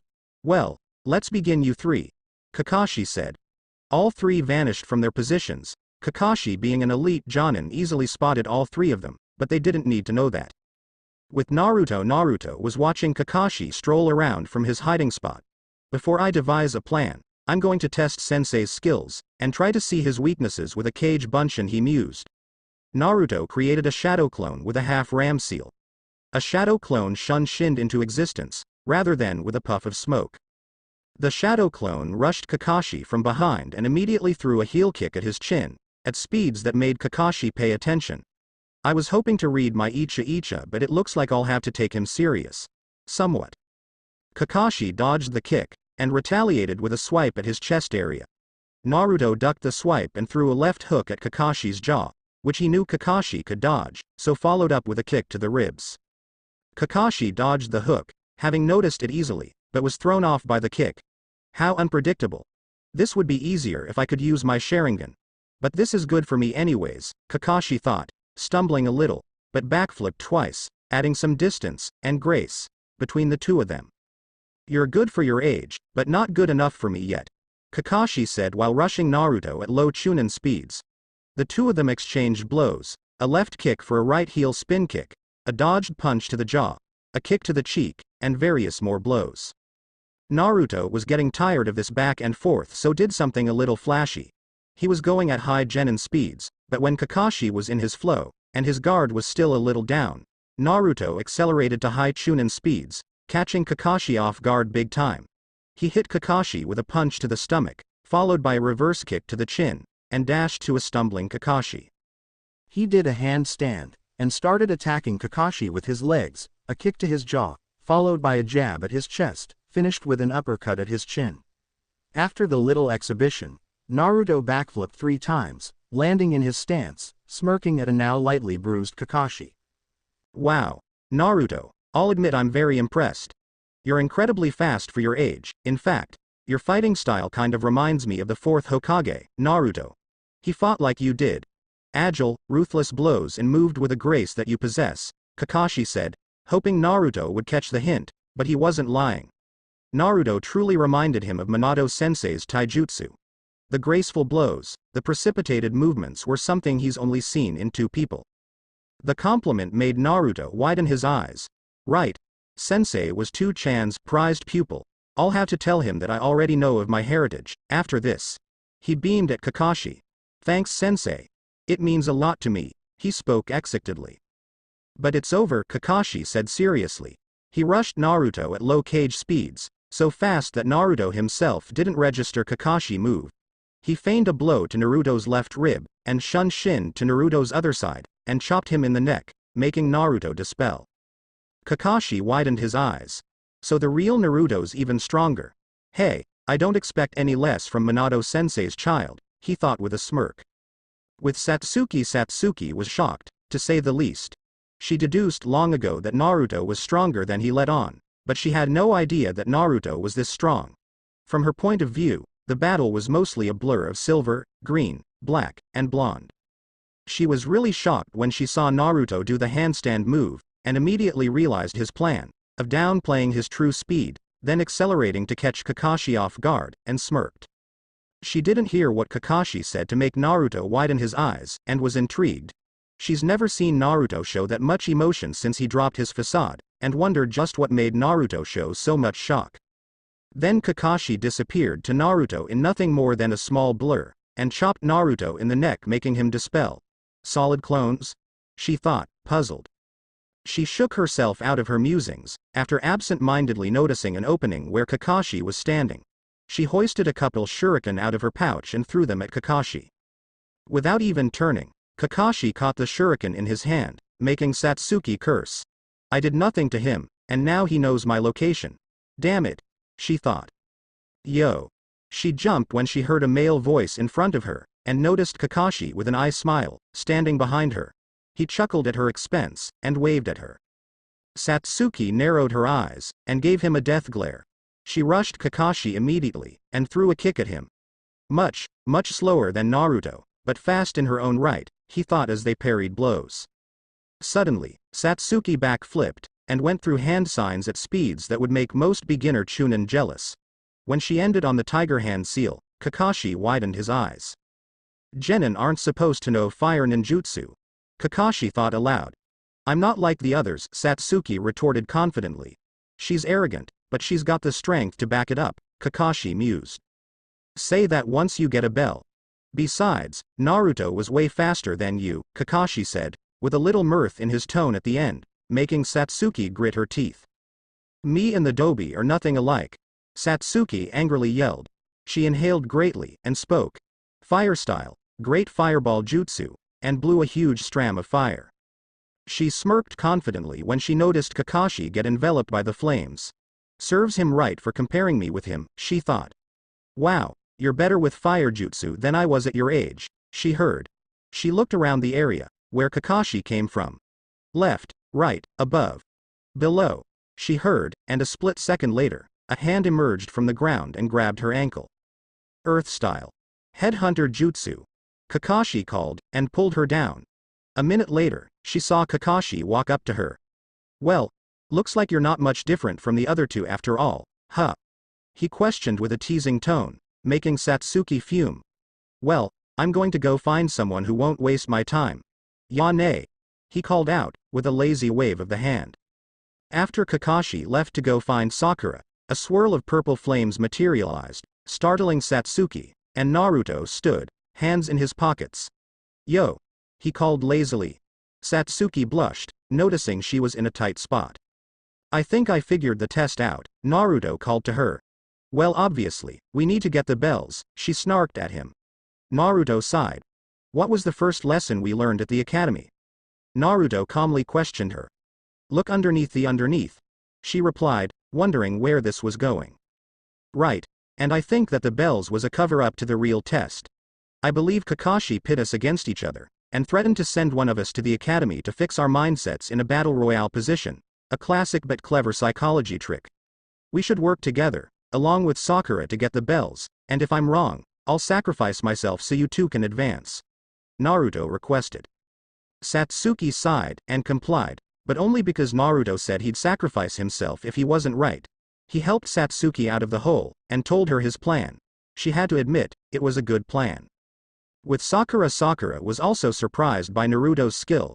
She realized he was smarter than he let on. She wanted to ignore it at first, and pretend it was a fluke, but after he introduced himself, she really couldn't. Naruto was strong. Much stronger than her. Stronger than Satsuki. Stronger than Kiba. She was getting a reality check of sorts, and realized Naruto wouldn't be worshipping her anymore, or showering her with compliments, which hurt for some reason. Sakura. She heard. She looked behind her. She saw Kiba, making her smile a megawatt smile. He flashed her a hearty grin, making her blush. I've come to save you, Sakura. she heard him say, and a moment later, he was stabbed multiple times by a barrage of shuriken. Kiba widened his eyes in shock, and she had a horrified expression on her face. Kiba-kun. She screeched out and ran over to him. He coughed out blood, and she cradled his head. After noticing his eyes went lifeless, and his body felt a tad bit colder, she burst into tears. She was sobbing hard, when she felt a chop to her neck. She turned around, and the last thing she saw was a look of disappointment from a masked Jonin, before she fell into a black abyss. Kakashi sighed. Was I too harsh? He wondered. He shinned over to the log. 20 minutes left, He mused. He leaned on the log, and pulled his Ika out, and started reading it, while subconsciously scouting for dangers. With Satsuki and Naruto was running to where he sensed Sakura's chakra signature was, Satsuki flanking him. They sighed when they noticed tear stains on her face, and her body limp. Naruto shook her awake, and she fluttered her eyes, before her face took on a horrified expression. Whatever the fuck happened to you, it was a genjutsu, Naruto said impatiently, and bluntly, making Sakura slump in disappointment for falling for such a basic trick. Listen, there's only one way we can get the bells from a Jonin, and it's by working together, and me and Satsuki have a plan. You in? He asked her. She weakly nodded, having no better idea. Great, we got 15 minutes, so listen up. With Kakashi looked at the clock. 10 minutes, till the clock rings. He felt a spike of chakra in the air, before noticing a gigantic fireball coming his way. He widened his eyes, and used a quick substitution to get out of the way. The moment he landed, he came across Naruto. In mid-chunin speeds, they parried multiple blows, absent-mindedly noticing Naruto was aiming at his face, but paying no heed to it.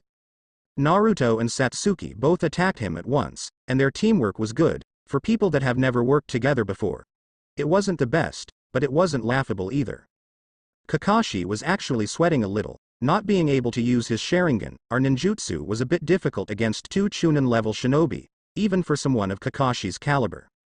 He felt his danger senses scream at him to dodge, so he backflipped, giving himself some space, and saw a barrel of shuriken spike where he was just standing, a moment earlier impaled. He turned around sharply to face the direction of where the shuriken came from, and saw Sakura smirking at him. Sakura kept throwing kunai, after kunai, and shurikens at Kakashi, while Naruto and Satsuki were going for hand-to-hand combat. Ring. Kakashi eyes smiled. Well, you three worked together, but it looks like you failed, Kakashi said, keeping the eye smile on his face. He raised an eyebrow when he noticed Naruto's smirk. Oh really, sensei? Naruto acts in a sweet tone, and dangled the bells loosely. Kakashi's lone eye widened, Sakura gasped and Satsuki smirked. Kakashi frantically patted himself down, and gasped when he noticed there were no bells strapped to his waist. What? But how? When? Kakashi acts. Naruto smirked again. Flashback. Moments earlier, Kakashi felt a spike of chakra, and widened his eyes when he noticed a gigantic fireball come his way. While he was putting his book away in the pocket facing opposite of the bells, Naruto appeared out of the flames, with the Maizagakure no Jutsu, and a coat of chakra laced around his body, to protect himself from the flames. He cut off the bells from Kakashi's waist with a kunai, and let them fall into his hand. Naruto shinned out of the fireball, a second before it dispersed. Flashback end. Kakashi was jumping for joy on the inside, but played it cool outwardly. Well, I'm impressed. The three of you worked with each other very well. Sakura, you attacked from long range while Naruto and Satsuki attacked me from close up. Congratulations, the three of you pass. Meet me at the missions office tomorrow at 8 a.m., for our first mission. Sakura had a huge smile on her face. Satsuki actually smiled for once, instead of smirking, and Naruto looked calm as ever, but you could see a glint of self-satisfaction in his eyes. Both Sakura and Satsuki left, leaving Naruto and Kakashi. When Kakashi was about to leave, Naruto spoke to him. Hey sensei, I wanted to speak to you actually, Naruto said. Sure. What is it, Naruto? Kakashi asked calmly. What you said about me fighting similar to the fourth Hokage. Did you really mean it? Naruto questioned, making Kakashi freeze, and his eye widened. There's no way he knows. Kakashi cleared his throat. Yes, Naruto, I was being serious. I was the Yondaime's student after all, so I would know. Thanks. It's nice being compared to my 2-chan already, Naruto said with an eye smile, and Kakashi's eye widened even more, if possible. Don't worry, I found out when I was 6. Being a genius has its perks. Hokage Gigi already knows, he said, which Kakashi nodded curtly to. I'll tell you all about your parents sometime, Naruto. They were truly wonderful people. After my father died, they practically raised me. Kakashi spoke softly. Naruto's eyes watered a little. Arigato, sensei. I'll see you tomorrow, Naruto said, before disappearing in a swirl of purple flames. I need to ask him to teach me that custom Shunshin, Kakashi thought, while walking back to report his success to Hokage-sama. 1 month later, Scarecrow in position, over. Ice Princess in position, over. Cherry Blossom in position, over. Dazzling Smile in position, target locked, over. No response, asterisk Psy Whiskers in position, over. Asterisk Snickers Great, stage 2, acquire target, over. Naruto vanished, and grabbed the daimyo's wife's cat. It started screaming, and swayed its legs, so Naruto chopped its neck, making it go limp. Target acquired, over, Naruto said through his mic. Great, is the earpiece over its left ear? Over. Hi. The earpiece has been confirmed, over, great. Mission. Capture Tora as a success. Hokage's office, Team 7, looking for a new mission, Hokage-sama, Kakashi said calmly, still reading his Icha. Alright, let's see, cut the weeds, paint the fence, Hiruzen said slowly. Hokage-sama, permission to speak. Naruto said with a small bow. Yes, go ahead, Naruto, Hiruzen said with a raised eyebrow, still not used to the respect. I request a C-rank mission, Hokage-sama, but Iruka was quick to butt in. Hell no. You 3 are still rookie genin. You need more experience before you can take on a C-rank mission, Iruka said aggressively. Iruka-sensei, I understand, but what better way to gain experience than to go out in the real world? Besides, it can be useful in preparations for the Chunin exams, Naruto said calmly. But, Iruka was about to retort when Hiruzen responded. It's alright, Iruka, they have Kakashi with them anyways. Alright, this will be an escort and protect mission. Send him in, Hiruzen called out. A moment later, a tanned man walked in. He had a gray outfit on, glasses, a straw hat, and a sake bottle in one hand.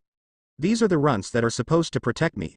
I ordered for ninja protection, not a group of brats. The pink one doesn't even look like a ninja, he said in a gruffy voice, making her scowl at him. Cha. Who does he think he is? Her inner consciousness questioned. Kakashi eyes smiled. Don't worry about it, sir. My name's Kakashi, and I'm the leader of this mission, and I assure you my students are fine. The man shrugged. Whatever you say. My name's Tazuna the Bridge Builder, and I expect you to protect me with your lives. Tazuna spoke, making all 4 nod. Alright, Team 7, get your stuff ready, and meet me at the gates in an hour. Kakashi spoke, and the 4 of them vanished. Teaser. A couple of chapters later, whiz. A kunai whizzed through the air, making Genma jump, and narrowly dodge the kunai. He scowled in the direction it came from, and noticed the kunai, but realized it wasn't a regular kunai. It was a tri-pronged kunai.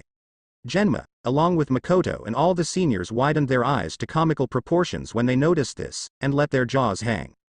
Not a second later, a flash of yellow left as soon as it appeared, and Naruto Namikaze stood there in all his glory. He was not wearing his eyeliner, and his hair was spikier than usual, with 2 thickish side bangs. His eyes were narrowed in cold chips, a permanent glare fixed on his face. He had a really dark blue long-sleeved shirt, with matching pants and a shinobi pouch tied to his right thigh along with black shinobi boots, but that wasn't the eye-catcher. He was wearing a white high-collared haori that went down to his knees. It had bright red flames licking the bottom and sleeves. On the back were the kanjis for Dio Senko, God Flash, in red. His arms were crossed, coupled with his cloak flowing in the wind made him look incredibly powerful, with an aura that only one person had before. Looking into his eyes would make even the toughest war veterans flinch. All of the Konoha 12 were awed by his entrance. Nothing could top that in the flashy department. Wow. Naruto looks so hot. Ino fawned, making Satsuki glare daggers in her direction, which Ino ignored. Teaser end. Naruto arrived at the village gates at 9:45 a.m. with his classic outfit on, bandages wrapped around his head like Ashura and his hitai tied to his waist. A couple of minutes later, he sensed Satsuki, Sakura, and Tazuna coming to the vicinity, and after exchanging brief greetings, waited for Kakashi to arrive. Not too long later Kakashi appeared with a leaf shunshin, and after signing out of the village they left. Naruto, Sakura began, making Naruto raise an eyebrow at her. Why don't you have a bag like the rest of us? She asks. Naruto took a scroll out of his pocket and dangled it. I have all of my stuff put in this scroll. This way I don't have to bother carrying anything. Sakura awed at that, and they started walking in silence after that. Well, that's what some of them believed. Naruto was having an internal argument with a certain furball. If you paid close attention you could see his eyebrow twitching every couple of minutes. You brat. Why don't you listen to me? You have a perfect chance to kill the Screecher and you won't take it, Kurama shouted in exasperation. Because it's pointless and stupid. I'm trying to prove to everyone that I'm not a monster, so if I kill her what good would that do? I'm not going to kill Sakura, you dumb furball. Now drop it. But she's loud, screechy. The moment someone mentions that mutt boy she drops all logic and believes he is Kami on Earth and she's a burden. Then she'll train and get stronger so she won't be a burden. Could it be that you want to pursue the vixen? And Naruto could practically feel Kurama's smug expression, but refused to explode. Ah. You should have just said so, Kit. You know I can help you with that. Kurama said with an evil grin. He loved pranking his host. Wait, Naruto started, but suddenly his hormones went haywire and his mind was overloaded with thoughts of Sakura in a skimpy bikini. Naruto turned completely red in the face, whether from anger or from blushing will never be known. That's it, you furball, back to the cage for you. Naruto yelled at the top of his lungs, making everyone's head whip in his direction. Naruto, not knowing he said it out loud, just turned his mindscape, which was previously a large forest, into a tiny cage again, making Kurama whimper. He smirked victoriously until he noticed everyone staring at him. Naruto blushed in embarrassment and scratched the back of his neck. Hee, did I say that out loud? He said sheepishly. Satsuki and Tazuna raised eyebrows at this. Sakura nodded and Kakashi narrowed his eyes, knowing what Naruto meant by furball, but before he could privately ask Naruto something, he sensed chakra a couple of 100 feet away. He glanced at Naruto, who looked back at him wearily, and knew Naruto sensed it too. They both had one thought in mind. Genjutsu. Naruto suddenly smirked and Kakashi raised an eyebrow, wondering what Naruto had in mind. Hey guys, gimme a second, gotta take a leak, Naruto said. Kakashi gawked at him, wide-eyed. The others just nodded at him, oblivious to what Naruto was really planning. Naruto skipped over to the pond, and took his leak where the demon brothers were. Right after he tied his pants back up, and washed his hands with a water bottle, the demon brothers materialized from the pond, and if looks could kill, Naruto would be dead thousands of times over. You brat. You peed on us on purpose, didn't you? Snarled Gozu, making the others snort, and Naruto looks at him innocently. I have no idea what you're talking about, sir, Naruto said. Maizu threw his chain at Naruto, who dodged it easily. Sakura. Guard Tazuna, Naruto, Satsuki, you two take Gozu, I'll take Maizu. Kakashi ordered quickly. Everyone nodded and got in position. Naruto and Satsuki ran at Gozu. Naruto knew this would be a good opportunity to test the Hiraishin, but he had to do it discreetly, and while Kakashi toyed with Maizu. Gozu threw his chain at Satsuki, who narrowly dodged it, and climbed up the chains to kick him in the jaw. Naruto glanced around. Sakura and Tazuna were watching Kakashi, and the three of them were faced backside to Naruto so they wouldn't see. He hanged his tri-pronged kunai into a regular-looking kunai, and saw Satsuki was on the ground. She was pushed back by one of Gozu's chains. Naruto took this moment to throw two kunais. One was a regular kunai that he used to pretend he Kawarami'd and not Hiraishin. He narrowed his eyes, and in that split second, where no one was focusing on Naruto or Gozu, he threw one kunai an inch next to Gozu's head, and the other a little away. In a yellow flash, he disappeared and reappeared behind Gozu, twisted his body, and knocked Gozu over at the side of the head, and substituted with the kunai that landed at the tree with a thud. Satsuki and Gozu were a little confused, being so close, and it didn't really look like a substitution but passed it off as a really fast one. He twisted his body again and kicked Gozu with a roundhouse kick to the chin, knocking Gozu out. With Kakashi ran at Maizu at high Chunin speeds. He was too lazy to try, but he wanted to get this over with quickly. As funny as Naruto's little stunt was, he wanted to use that moment to determine whether they were going after Kakashi or Tazuna. Now he'd have to interrogate these two the hard way. He was toying with Maizu, dodging his chains narrowly. He looked at Naruto for a second, since he didn't really need to pay attention to this B-rank missing nin. He saw Naruto glanced around and raised an eyebrow, wondering why. He wanted to investigate a little further but had to dodge another one of those pesky chains. Right before he knocked Maizu out, he could have sworn he saw a tiny yellow flash out of the corner of his eye, and snapped his head in that direction so fast, while knocking Maizu out cold at the same time. He saw Naruto give Gozu a roundhouse kick and cursed. He would pry Naruto until he told him what it was. Kakashi could have sworn he saw the yellow flash return, but he wouldn't question it now.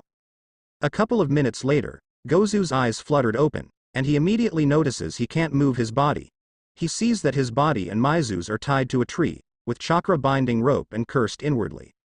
Ah, finally awake are we? He hears a voice and looks at where it came from. He spots a man with a green flak jacket, a mask covering his face, silver hair, and a Konoha Hitai 8 covering his left eye. He also sees a blonde-haired boy, a raven and pink-haired girl standing next to his target, a 45-year-old drunkard. Well, we can do this the easy way, or the hard way. Why did me and my students? Kakashi asks, leaking a little killing intent. Gozu started sweating but glared at Kakashi anyways. Fuck off. I'm not telling you shit. Gozu swore. Kakashi sighed. Why is this mission so troublesome? He thought, making two lazy Naras sneeze. Demonic illusion. Hell viewing technique, Kakashi thought, making a view hand signs. Immediately, he starts screaming, and after a couple of awkward and uncomfortable seconds, the man spoke. Okay. I'll talk. Make it stop. Please, Gozu screamed. Kakashi's eyes smiled. He dispelled the genjutsu and clasped his hands. Excellent. How about you start now? Kakashi cheerily spoke. Gozu glared daggers at him but spoke nonetheless. A man named Gato of Gato's Magnate Company hired us. He wants the bridge builder dead so Gato's monopoly isn't ruined. We were supposed to rendezvous with Zabuza Momochi and report back to Gato. Kakashi's eyes smiled. Thanks for the information. It'll be useful. Now the ambush should arrive an hour or two. Have fun. Wait. Gozu said, making them stop. You, Blondie. How do you know that there was a genjutsu under the pond? Naruto rolled his eyes. A random pond on the ground, during a sunny day, where it hasn't rained in weeks. Very astute, Naruto snarked at Gozu, making Satsuki giggle slightly. She decided Naruto could be rather funny, as long as his sarcasm wasn't directed at you.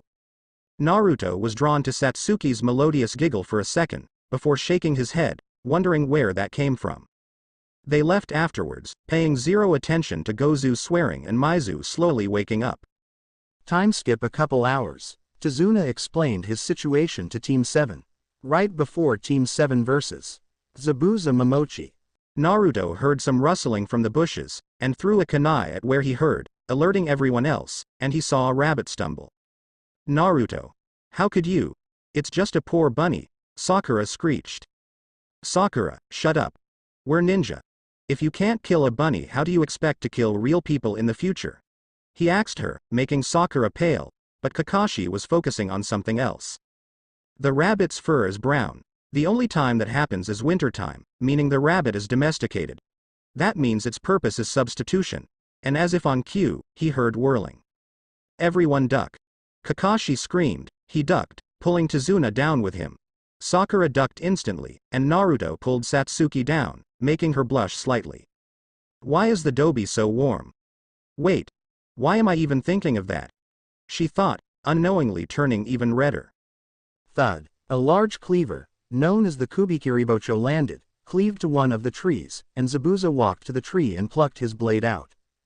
The man stood over the area with his sword in hand, over his shoulder, in all his glory. Well, well, well. Kakashi of the Sharingan. No wonder the Demon Brothers lost so easily, Zabuza spoke in a gruff voice. All three genin had various reactions to that. Sharingan? What's that? Sakura wondered. Sharingan. But how? I'm the last Uchiha alive. Other than him, Satsuki wondered, her thoughts turning dark at the end. As for Naruto, his eyebrow just twitched in irritation, knowing that Kakashi was taking all of the credit, even though he took Gozu down with the Hiraishin. Zabuza Momochi, demon of the hidden mist, a ranked nuke nin, wanted for attempting to murder the Yondaime Mizukage, Kakashi said with narrowed eyes. Looks like my reputation precedes me, Zabuza said in a mock surprised tone. Listen, I'm really not in the mood for this, so how about you just hand over the old man and I'll let you and your brats live, Zabuza offered.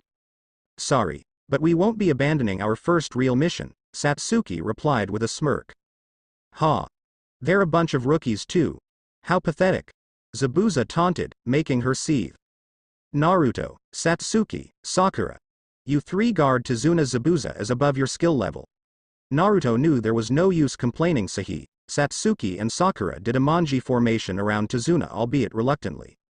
Kakashi lifted his headband, revealing a 3-tomo Sharingan, making Satsuki widen her eyes.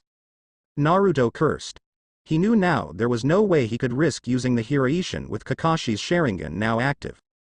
Suddenly, a large mist covered the entire area, killing intent plastered all over the place. Tazuna, Sakura, and Satsuki were shaking hard. Kakashi and Naruto were fine. Naruto was used to killing intent from Kurama's indimitation lessons, and Kakashi since, well, he's spent over 10 years in Anbu. This level of killing intent is nothing to someone of his caliber. A ghost-chilling voice shook them to the core, however. 8 vital points: liver, lungs, spine, clavicle, jugular vein, brain, kidneys and the heart. Any of these areas struck too deeply makes a one-hit kill. Which one shall I aim for? Satsuki started shaking hard. I can't do this anymore, Satsuki thought, slowly bringing a kunai to her throat. Naruto put his hand on top of hers. She snapped her neck to him and widened her eyes when she saw him flash her a smile. I won't let any of my teammates get hurt, Naruto said softly, making Satsuki blush. Naruto didn't notice her blush, but Kakashi did, and he smiled. Naruto knew they were in a tight spot, whilst Zabuza taunted them some more and came up with a quick plan. Futon. Tappa, Naruto thought, and immediately cleared out the mist, getting a scowl from Zabuza and an appreciative glance from Kakashi. Kakashi and Zabuza ran at each other, thus the battle began. Kakashi and Zabuza traded blows, and eventually, Zabuza was getting tired of Kakashi's Sharingan keeping Zabuza on his toes. Zabuza skidded back after getting by Kakashi and started weaving hand signs at high Jonin speeds. The tomos of Kakashi's Sharingan spun a little and glowed before stopping again. Kakashi's hands twitched for a second and he started pulling the same hand signs as Zabuza was. Water style. Water dragon jutsu. The two of them yelled at the same time, and out of the river, 2 large water dragons sprouted, glowing yellow eyes glaring at each other, and collided in a substantial explosion of water. Using this as a distraction, Kakashi ran at Zabuza at his top speed and slashed at Zabuza, before Zabuza turned into a pool of water. Tisk. Mizu Bunshin, Kakashi thought out loud. The real Zabuza smirked and shinned behind Kakashi, before slicing at Kakashi's head, making his smirk widen for a second, before turning into a snarl when he noticed Kakashi collapse into water. Your pesky eye copied my jutsu, didn't it? Zabuza asked angrily, while Kakashi replied with an eye smile. Kakashi threw a kick at Zabuza, who had no problem dodging it by ducking, hitting Kakashi with the blunt side of his blade at the same time, making Kakashi rocket back. Too slow. Zabuza mocked. Water style, water prison jutsu. Zabuza shouted and had Kakashi trapped in a bubble of water. Peeved, Zabuza scoffed. You three are pathetic. By the time I was your age I already had tons of blood on my hands. Until your faces are in my bingo book, you aren't real shinobi. What do you mean? Sakura stuttered out. He's talking about how he became a shinobi. 15 years ago, a child who wasn't even in the academy yet killed an entire graduating class single-handedly. Kakashi continued, horrifying Sakura and Satsuki. It sure was a fun day, Zabuza said in a mock cheer tone. Naruto used this moment to rush Zabuza at Chunin speeds. He punched Zabuza in the stomach, but it didn't do much. Zabuza turned around fast and attempted to cleave Naruto's head, but Naruto jumped on top of Zabuza's blade and kicked him in the chin, making him stumble back. "Don't attack Zabuza, Naruto. Take the client and run," Kakashi yelled frantically. "No way. Wasn't it you who told us those who abandon their comrades are worse than trash?" Naruto retorted. Kakashi had a flicker of pride in his eyes for a second, before sighing and relented. Naruto did a half ram seal and said, "Kage Bunshin no Jutsu," out loud. 3 shadow clones flickered into reality and ran at Zabuza. "Sweden. Miserapa," Zabuza said, and a large gust of water flew out of Zabuza's mouth to rush the blonde genin. Naruto substituted with a nearby rock and moved out of the way. He created 30 shadow clones to rush Zabuza, and he shinned back to Satsuki to tell her his plan. With Naruto, "Satsuki, I used those clones as a distraction, but I think I have a real plan to trick Zabuza," Naruto said. Satsuki snapped out of her stupor, and for once acknowledging Naruto as the leader, she asked him what his plan was. He unsealed a folded Fuma shuriken from a scroll and handed it to her. She glared at him and he just looked at her firmly. She reluctantly took the Fuma shuriken, but the second she felt it in her hands, she widened her eyes and smirked. Naruto smirked back at her before shunshining away. With Zabuza had just finished the last handful of clones when he noticed the black-haired brat running straight at him with a Fuma shuriken in hand. Zabuza's danger senses screamed at him and he dodged a barrage of kunai at the last second, making him drop his hold on the water prison, freeing Kakashi. He saw Satsuki do a chakra-enhanced jump and throw her Fuma shuriken at him. He scoffed at her and grabbed the Fuma shuriken with his hand, as if it was a boomerang. Naruto smirked and threw a shuriken at Zabuza, who rolled his eyes. "Still not good enough to hurt me, brats." Suddenly, Zabuza heard a poof behind him and widened his eyes. He whipped back and saw Naruto grinning at him. Naruto threw a barrage of shuriken at Zabuza, who narrowly dodged them, but a couple hit him anyways. Kakashi shinned in front of him and Satsuki. "Excellent plan, you two," distracting Zabuza long enough to trick him and make him cancel his technique, Kakashi complimented. "Tisk. I lost concentration for a second and cancelled the jutsu." "Don't get cocky, you were forced to let go of it," Kakashi glared. "It's over for you, Zabuza." Kakashi spoke before weaving hand signs. "Sweden. Daibakufu no jutsu." Kakashi spat out a literal water vortex, and it spanned to Zabuza at incredible speeds. The vortex hit Zabuza head on, who had no time to dodge it, and he was slammed into a tree and left, dazed. "Can you see the future?" Zabuza asked wearily. "Yes, and your future is death," Kakashi said, making them all sweat drop with his corny lines. He was about to finish off Zabuza with a kunai before a couple of senbon needles struck Zabuza in the neck, making him pass out. They instantly went on guard when they noticed a hunter nin jump out of the bushes. "You were right, his future is death," the person said. Kakashi walked forward and checked for Zabuza's pulse, finding nothing. "If that is all, I will take this body back to Kiri. The body holds many secrets native to the mist and we would like to decipher them before getting rid of his body." And with that he disappeared in a water shunshin. "Well, if that's all," Kakashi started before falling unconscious. "Kakashi-sensei," Sakura yelled. "Don't worry, it's probably because his body isn't used to the Sharingan. You can ask him about it later," Naruto said, when he noticed Satsuki narrow her eyes at the mention of Kakashi's Sharingan, and she nodded. "Tizuna, how far is your house from here?" Naruto questioned, while making 3 shadow clones to carry Kakashi. "Not too far, it's about 15 minutes," Tizuna replied, alcohol long forgotten. "Alright, you take the lead, we'll trail you," Naruto replied. Tizuna nodded, and they walked to Tizuna's house. Timeskip. 30 minutes later, Kakashi's squad was sitting in Tizuna's house, after they introduced themselves to Tsunami, Tizuna's daughter. Kakashi was resting in a room. Sakura was watching over Kakashi. Satsuki was looking out the window. Tizuna was sitting in a corner drinking, and Naruto, despite Tsunami's protests, was helping her with dinner. "I'm home." A yell was heard, making everyone's head snap in the voice's direction. A boy walked in through the door, making everyone look at him. The boy had spiky black hair. He was wearing a white bucket hat with blue stripes and green overalls over a white short-sleeved hoodie.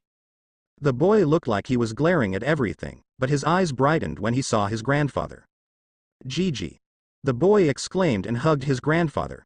Hello, Inari. Tazuna chuckled, ruffling the boy's hair, making Naruto crack a small smile at the heartwarming scene. Inari. Greet these shinobi here. They protected your grandfather while he was on his way here, Tsunami said with a tender smile. Inari just scoffed at the claim. It doesn't matter, Gigi, they're going to die anyways, he continued, making Tsunami and Tazuna frown. Naruto's jaw dropped. He wondered why he would say something so depressing. Satsuki didn't take it too well though. You don't know that, you brat, Satsuki said with a little anger in her voice. Satsuki, don't argue with kids, Naruto admonished her, making her turn her head. Dinner went quietly, Kakashi finally waking up and confirming everyone made it back to Tazuna's house safely. After being given a pair of crutches, they had dinner quietly, except for Tsunami thanking Naruto for helping her with dinner, making him nod at her. The next morning nothing much happened, until during breakfast Kakashi spoke. We need to start training to kill Zabuza again, he said seriously, making everyone's eyes widen, except for Naruto. I reached the same conclusion as you, Naruto said calmly, making Kakashi eyes smile.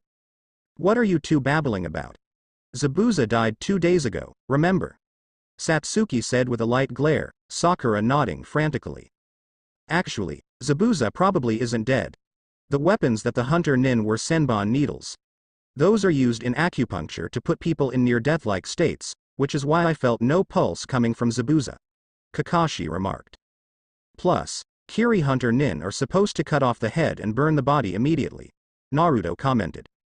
Good observations, Naruto. With these facts we can conclude that Zabuza is very much alive. Kakashi spoke, and Satsuki and Sakura had to agree with them, it made sense. Isn't it possible you're overthinking it a little? Tazuna questioned nervously. He did not want to face that man again. No, when a ninja senses something wrong he must act on it, Kakashi said firmly. But what are we going to do, sensei? Now that Zabuza knows our skills it'll be easier for him to beat us. Not to mention that fake hunter nin is probably Zabuza's accomplice, Naruto asked wearily. What do you think? Kakashi said, clasping his hands together. I'll train you 3, of course. Kakashi declared with an eye smile. Besides, Zabuza will need around 1 week to fully come back to life. By then, I'll be completely healed and we can fight those 3. Sakura, you'll be guarding Tazuna. Naruto and Satsuki will take on the fake hunter nin and I'll fight Zabuza. An hour later, training fields. Kakashi stood with his crutches in the plain field. Standing opposite of Kakashi were his 3 students, Satsuki, Sakura and Naruto. What are we learning, sensei? Naruto asked with a flat tone and an extremely bored look on his face that made Kakashi's eyebrow twitch. Well, my cute little genin, Kakashi started and moved directly behind a tree. You 3 are going to be learning how to climb a tree. Naruto rolled his eyes. Sakura and Satsuki stared at him in confusion. But sensei, we already know how to climb trees. Sakura questioned. He means with no hands. Naruto interjected before Kakashi could reply. Seeing the questioning glances Sakura and Satsuki sent him, he sighed and walked up the tree with no hands. Satsuki and Sakura widened their eyes, and Kakashi half expected this. Wind manipulation requires precise chakra control. Honestly, Naruto huffed, you can launch fireballs, turn the ground into mud, make literal duplicates of yourself with chakra. Why wouldn't you be able to walk on trees? Naruto sarcastically questioned, making the 3 of them sweat drop. Kakashi faced Sakura and Satsuki. You need to concentrate and direct chakra to your feet. If you use too much chakra the bark will blast. If you use too little you'll slip right off the tree, Kakashi said, and threw 2 kunai at Satsuki and Sakura's feet. Use those kunai to mark your progress. A running start helps. Naruto, come with me, Kakashi said with an eye smile. Kakashi and Naruto left the other 2, walking over to a more secluded area in the forest. Before you ask, I already know water walking too, Naruto said quickly, making Kakashi mentally curse. Then I guess we can start with the more advanced stuff, Kakashi questioned. He handed Naruto a piece of paper. This is chakra paper. I channel chakra to it and it either burns, splits, zaps, or dampens, yada yada yada. My affinities are lightning and wind, Naruto said, and sure enough, after channeling his chakra to the paper, The paper split in two, both halves crinkling, making Kakashi's eye twitch. Naruto made a forward motion, and Kakashi leaned in. "Between me and you, I'm working on my own lightning jutsu," Naruto whispered, making Kakashi widen his eyes. Yes, in my story, Naruto will invent the Kirin. Those who oppose, suck it. My stories, my rules. Naruto put a finger to his lips. "Keep it hush hush though. It's a secret I'm saving for the Chunin exams. Maybe I'll use it earlier, but only around our squad," Naruto continued with a wink, making Kakashi shake his head. "Care for a demonstration?" Kakashi asked with a little hope in his voice. Despite not as eager as the fourth Hokage, Kakashi still loved testing, experimenting with new jutsu. Naruto smirked before shaking his head. "Sorry, it takes too long to get ready. I draw in the natural lightning from the sky, plus the jutsu isn't exactly finished yet. I'm still molding the lightning into a dragon head," Naruto replied. Kakashi could only shake his head at that. He could already tell it would be a mass-destructive jutsu. "Well, what are you going to do now then?" Kakashi questioned Naruto. Naruto grinned at him, and crossed his fingers. Instantly, around 300 shadow clones flickered into existence. Kakashi's eye nearly popped out of its skull. Naruto looked at Kakashi before speaking to him once more. "Don't tell this to anybody, the Hokage already knows, alright?" Naruto said, noticing Kakashi tense when he mentioned secrecy. Kakashi relaxed and promised Naruto his word on not telling anyone. Naruto stuck his right hand out, and gripped his wrist with his left hand. One of his shadow clones started burling its hands on top of Naruto, and a loud swishing noise slowly sounded out. Kakashi widened his eyes and took a step back when he noticed a blue ball swirling into existence. Before he could so much as say a word, the ball blasted out of existence, and Naruto sported chakra burns on his hands. "Naruto, was that what I think it was?" Kakashi asked quietly. "Yep, it was the Rasengan. I haven't mastered it yet. It keeps bursting whenever I compress it, so I'm working on that right now," Naruto replied. Kakashi was snapped out of his flashback and eyes smiled. "Sure, you work on that, Naruto. I'll go and watch over the other two," Kakashi said. Time skip 3 hours. Naruto laid on the ground, panting. He hasn't perfected the Rasengan yet, but he can successfully form a Rasengan with the help of a shadow clone, but it still takes around 15 seconds, and he needs 4 pairs of hands to perform it.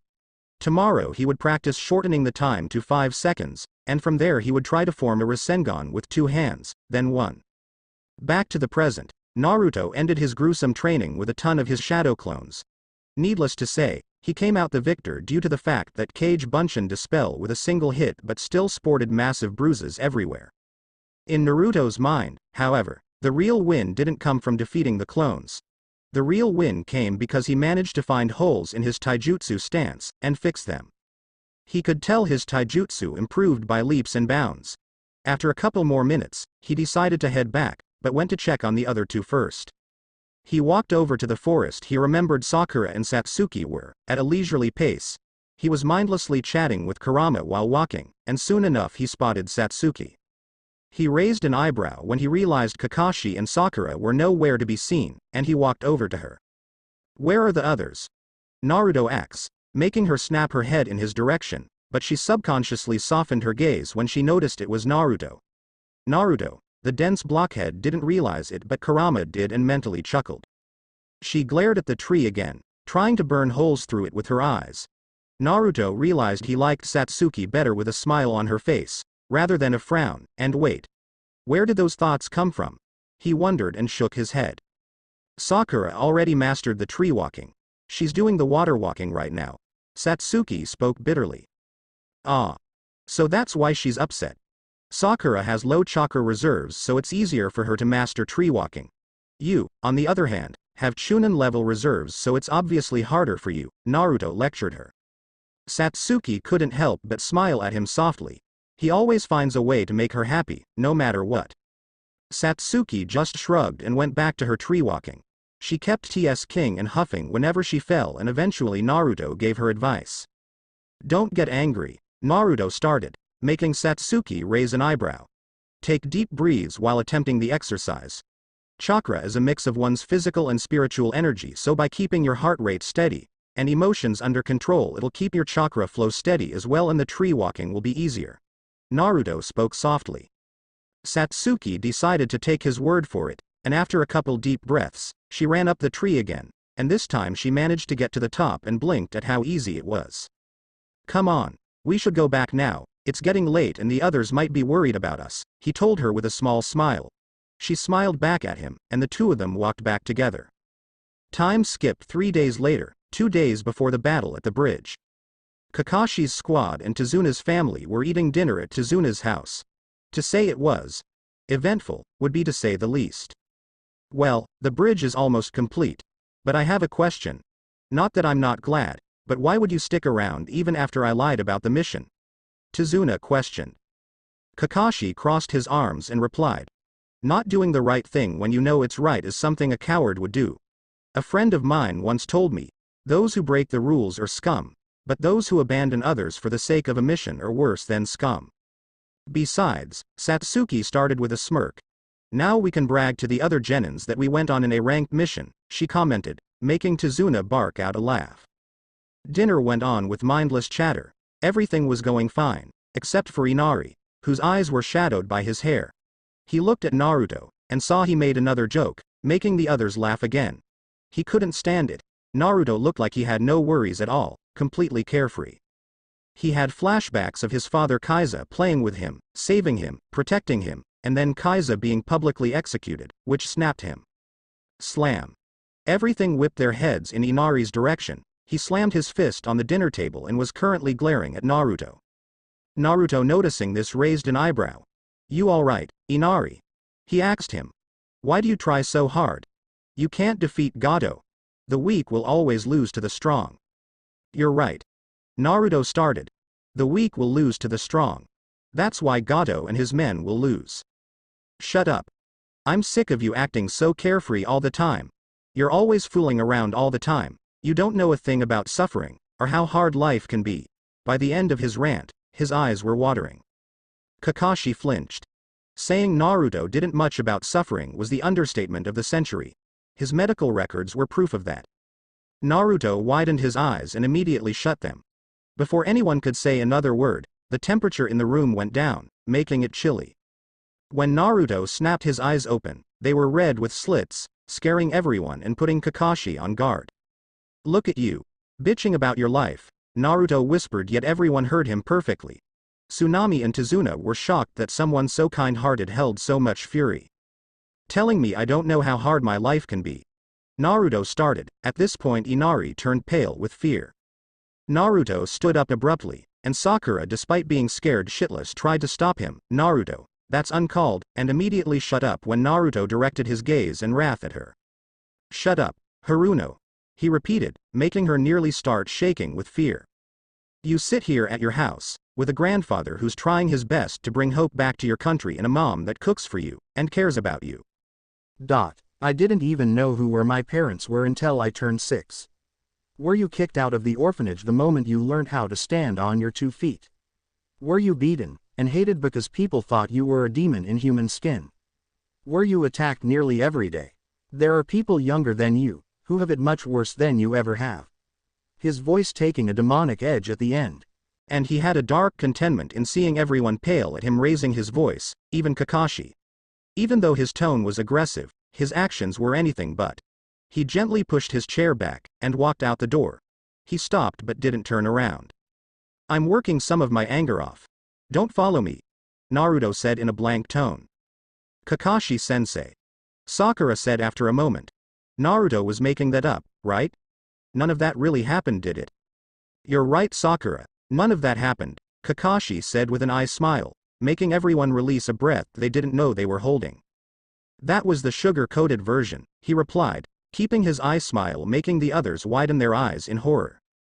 With Naruto was seeing red. He couldn't believe the nerve of that kid. Telling him he had no idea about suffering. Naruto created 400 shadow clones.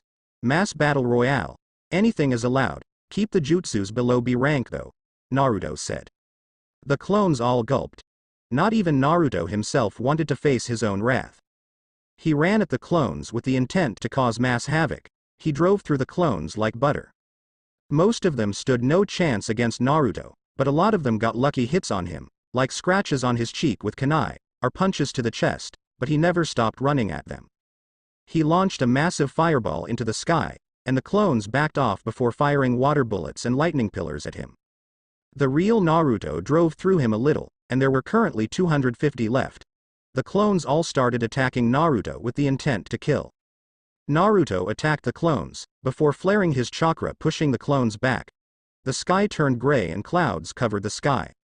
Naruto went through a couple hand signs. Tiger right pointing arrow, rat right pointing arrow, horse right pointing arrow, monkey right pointing arrow, dog right pointing arrow, dragon right pointing arrow, ram. He lifted his left hand and suddenly it was coated in lightning. It started raining lightly, and Naruto pulled his arm back, making the clones take a step back, some in weariness and some in anticipation. Raiden. Kirin, Naruto said. And a large chimeric creature materialized from the lightning in the sky. Kirin. Scatter.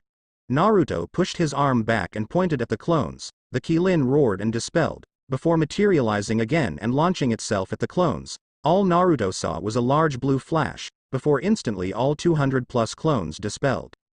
The puffs of smoke coupled with all the debris and smoke in the air made it nearly impossible to see. When the dust cleared out, Naruto gawked at a massive crater in the ground. He couldn't believe that this was his creation. Those were his last thoughts before he fainted, the darkness overtaking him for the night. Next morning a girl, who looked to be in her mid-teens, she had silky black hair that flowed to her chest. She wore a light pink kippah and carried a basket. She was walking to the forest so she could collect herbs for her master, humming a soft tune. She stared wide-eyed, openly gawking at the massive crater in the ground. She noticed a boy in the middle. He looked sort of cute, she deduced. Then she recognized him as one of the shinobi that were fighting Zabuza. She could easily kill him right now, to prevent complications later, and she walked over to him. She walked over to him, reaching out slowly, her hand making its way to his neck, before she blinked and he was gone. "I wouldn't do that if I were you," she heard from behind, before gasping and turning around sharply. She saw Naruto staring at her with a bored gaze, but it felt like he was staring into her soul. Little did she know, he was having an internal conversation. "Kit, I'm certain it's her.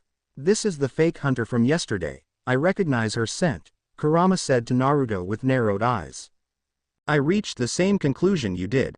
I can see from her posture that she's ready to flee in a moment's notice, even though she's pretending to be a civilian. I'll play along for now, though."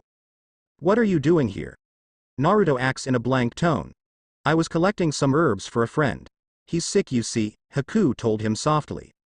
"Ah, well, I kinda destroyed the forest in a fury yesterday," Naruto told her sheepishly, making her deadpan at him. "Let's go to another area. I'll help you collect herbs for him," Naruto told her, make her smile. "I can get some insights on his skills," Haku thought. "Are you a shinobi?" Haku questioned him. "What did it look like?" Naruto snarked at her, making her roll her eyes at him. "But isn't it dangerous? What if you get killed?" she questioned, feigning concern. The boy nearly took down Zabuza. He wouldn't die easily. "Well, if I get killed that means I was meant to die.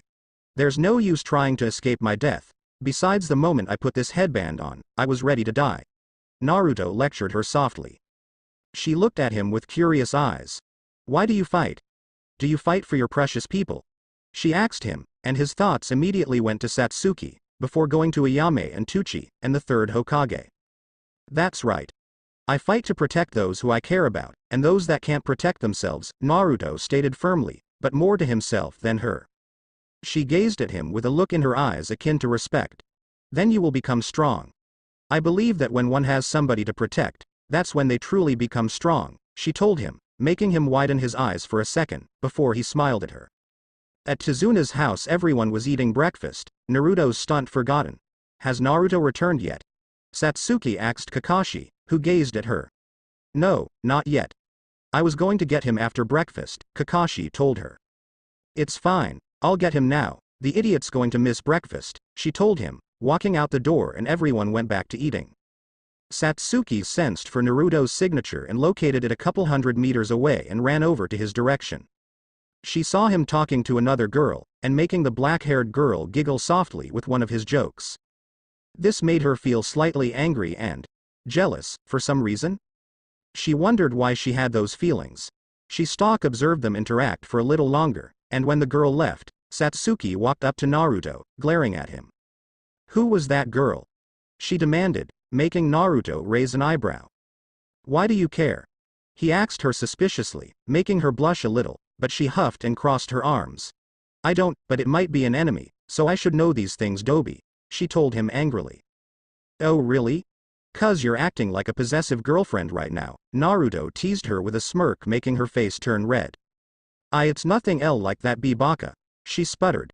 Naruto took pity on the girl, so he stopped teasing her. Her name was Haku and she told me she was collecting herbs for a friend of hers. Naruto spoke. Satsuki narrowed her eyes for a second before she softened her gaze. I was really worried about you yesterday, you know? She spoke softly, making him widen his eyes a little. You shouldn't run off like that. What if she was an assassin, or if Zabuza himself came here? She admonished him half-heartedly but keeping her soft tone. Naruto was surprised. There weren't many people who cared for him this way. Other than the Hokage, no one really paid attention to Naruto. Don't worry about me. If someone came at me with intentions to harm, they'd get a nasty surprise, he said with a wink, making her shake her head at him. They walked back together, chatting mindlessly, before Satsuki walked over to a lake and practiced her water walking, and Naruto went with Tazuna to guard him while he was building the bridge. The next morning, Naruto woke up to hear muffled screaming. He widened his eyes and grabbed a Hiraishin kunai that was sealed in his arm while running down the stairs, and he saw Tsunami being dragged away by two thugs while Inari was shouting at them to let her go. Naruto threw a kunai right above Tsunami's head, and in a yellow flash he knocked the two thugs out. Inari stood there wide-eyed, and Tsunami was already unconscious. When Inari directed his gaze to Naruto, Naruto smiled at him and ruffled his hair. You stood up to those thugs even though they were stronger than you. That makes you a hero, Inari, he told him softly, making Inari beam. Did the others already leave? Naruto asked Inari, and he nodded. Naruto grabbed those two and shinned to the corner of the bridge. He slit their throats to spare them the pain and tossed them over the bridge. He looked over and saw Kakashi fighting Zabuza. Sakura was guarding Tazuna and Satsuki was inside a cage of ice? Ice release. Naruto thought. He sent a couple clones to assist Sakura and Kakashi, while the real him shinned inside the mirrors. He appeared in the nick of time too, to save Satsuki from being turned into a human pincushion. Satsuki whipped her head to him the moment she felt his signature, and Naruto immediately noticed her eyes were red, one with a single tomo and the other with two, instead of onyx black. Congrats on awakening your Sharingan. Naruto congratulated her with a gentle smile, making her smirk back at him. Hello, Haku, Naruto said calmly, making Satsuki and Haku's eyes widen in shock. Nonetheless, she shook her head. Hello, Naruto-kun. Are you here to help Uchiha-san? Haku asked him, though already knowing the answer, and dreading it. As a matter of fact, I am. Naruto with a blank tone and an impassive gaze. How unfortunate, Haku replied in a similar tone. Well, let's get started, shall we? Naruto asked them, snapping Satsuki out of her stupor. She got in position along with Naruto, and Haku got her senbon needles out. Thanks.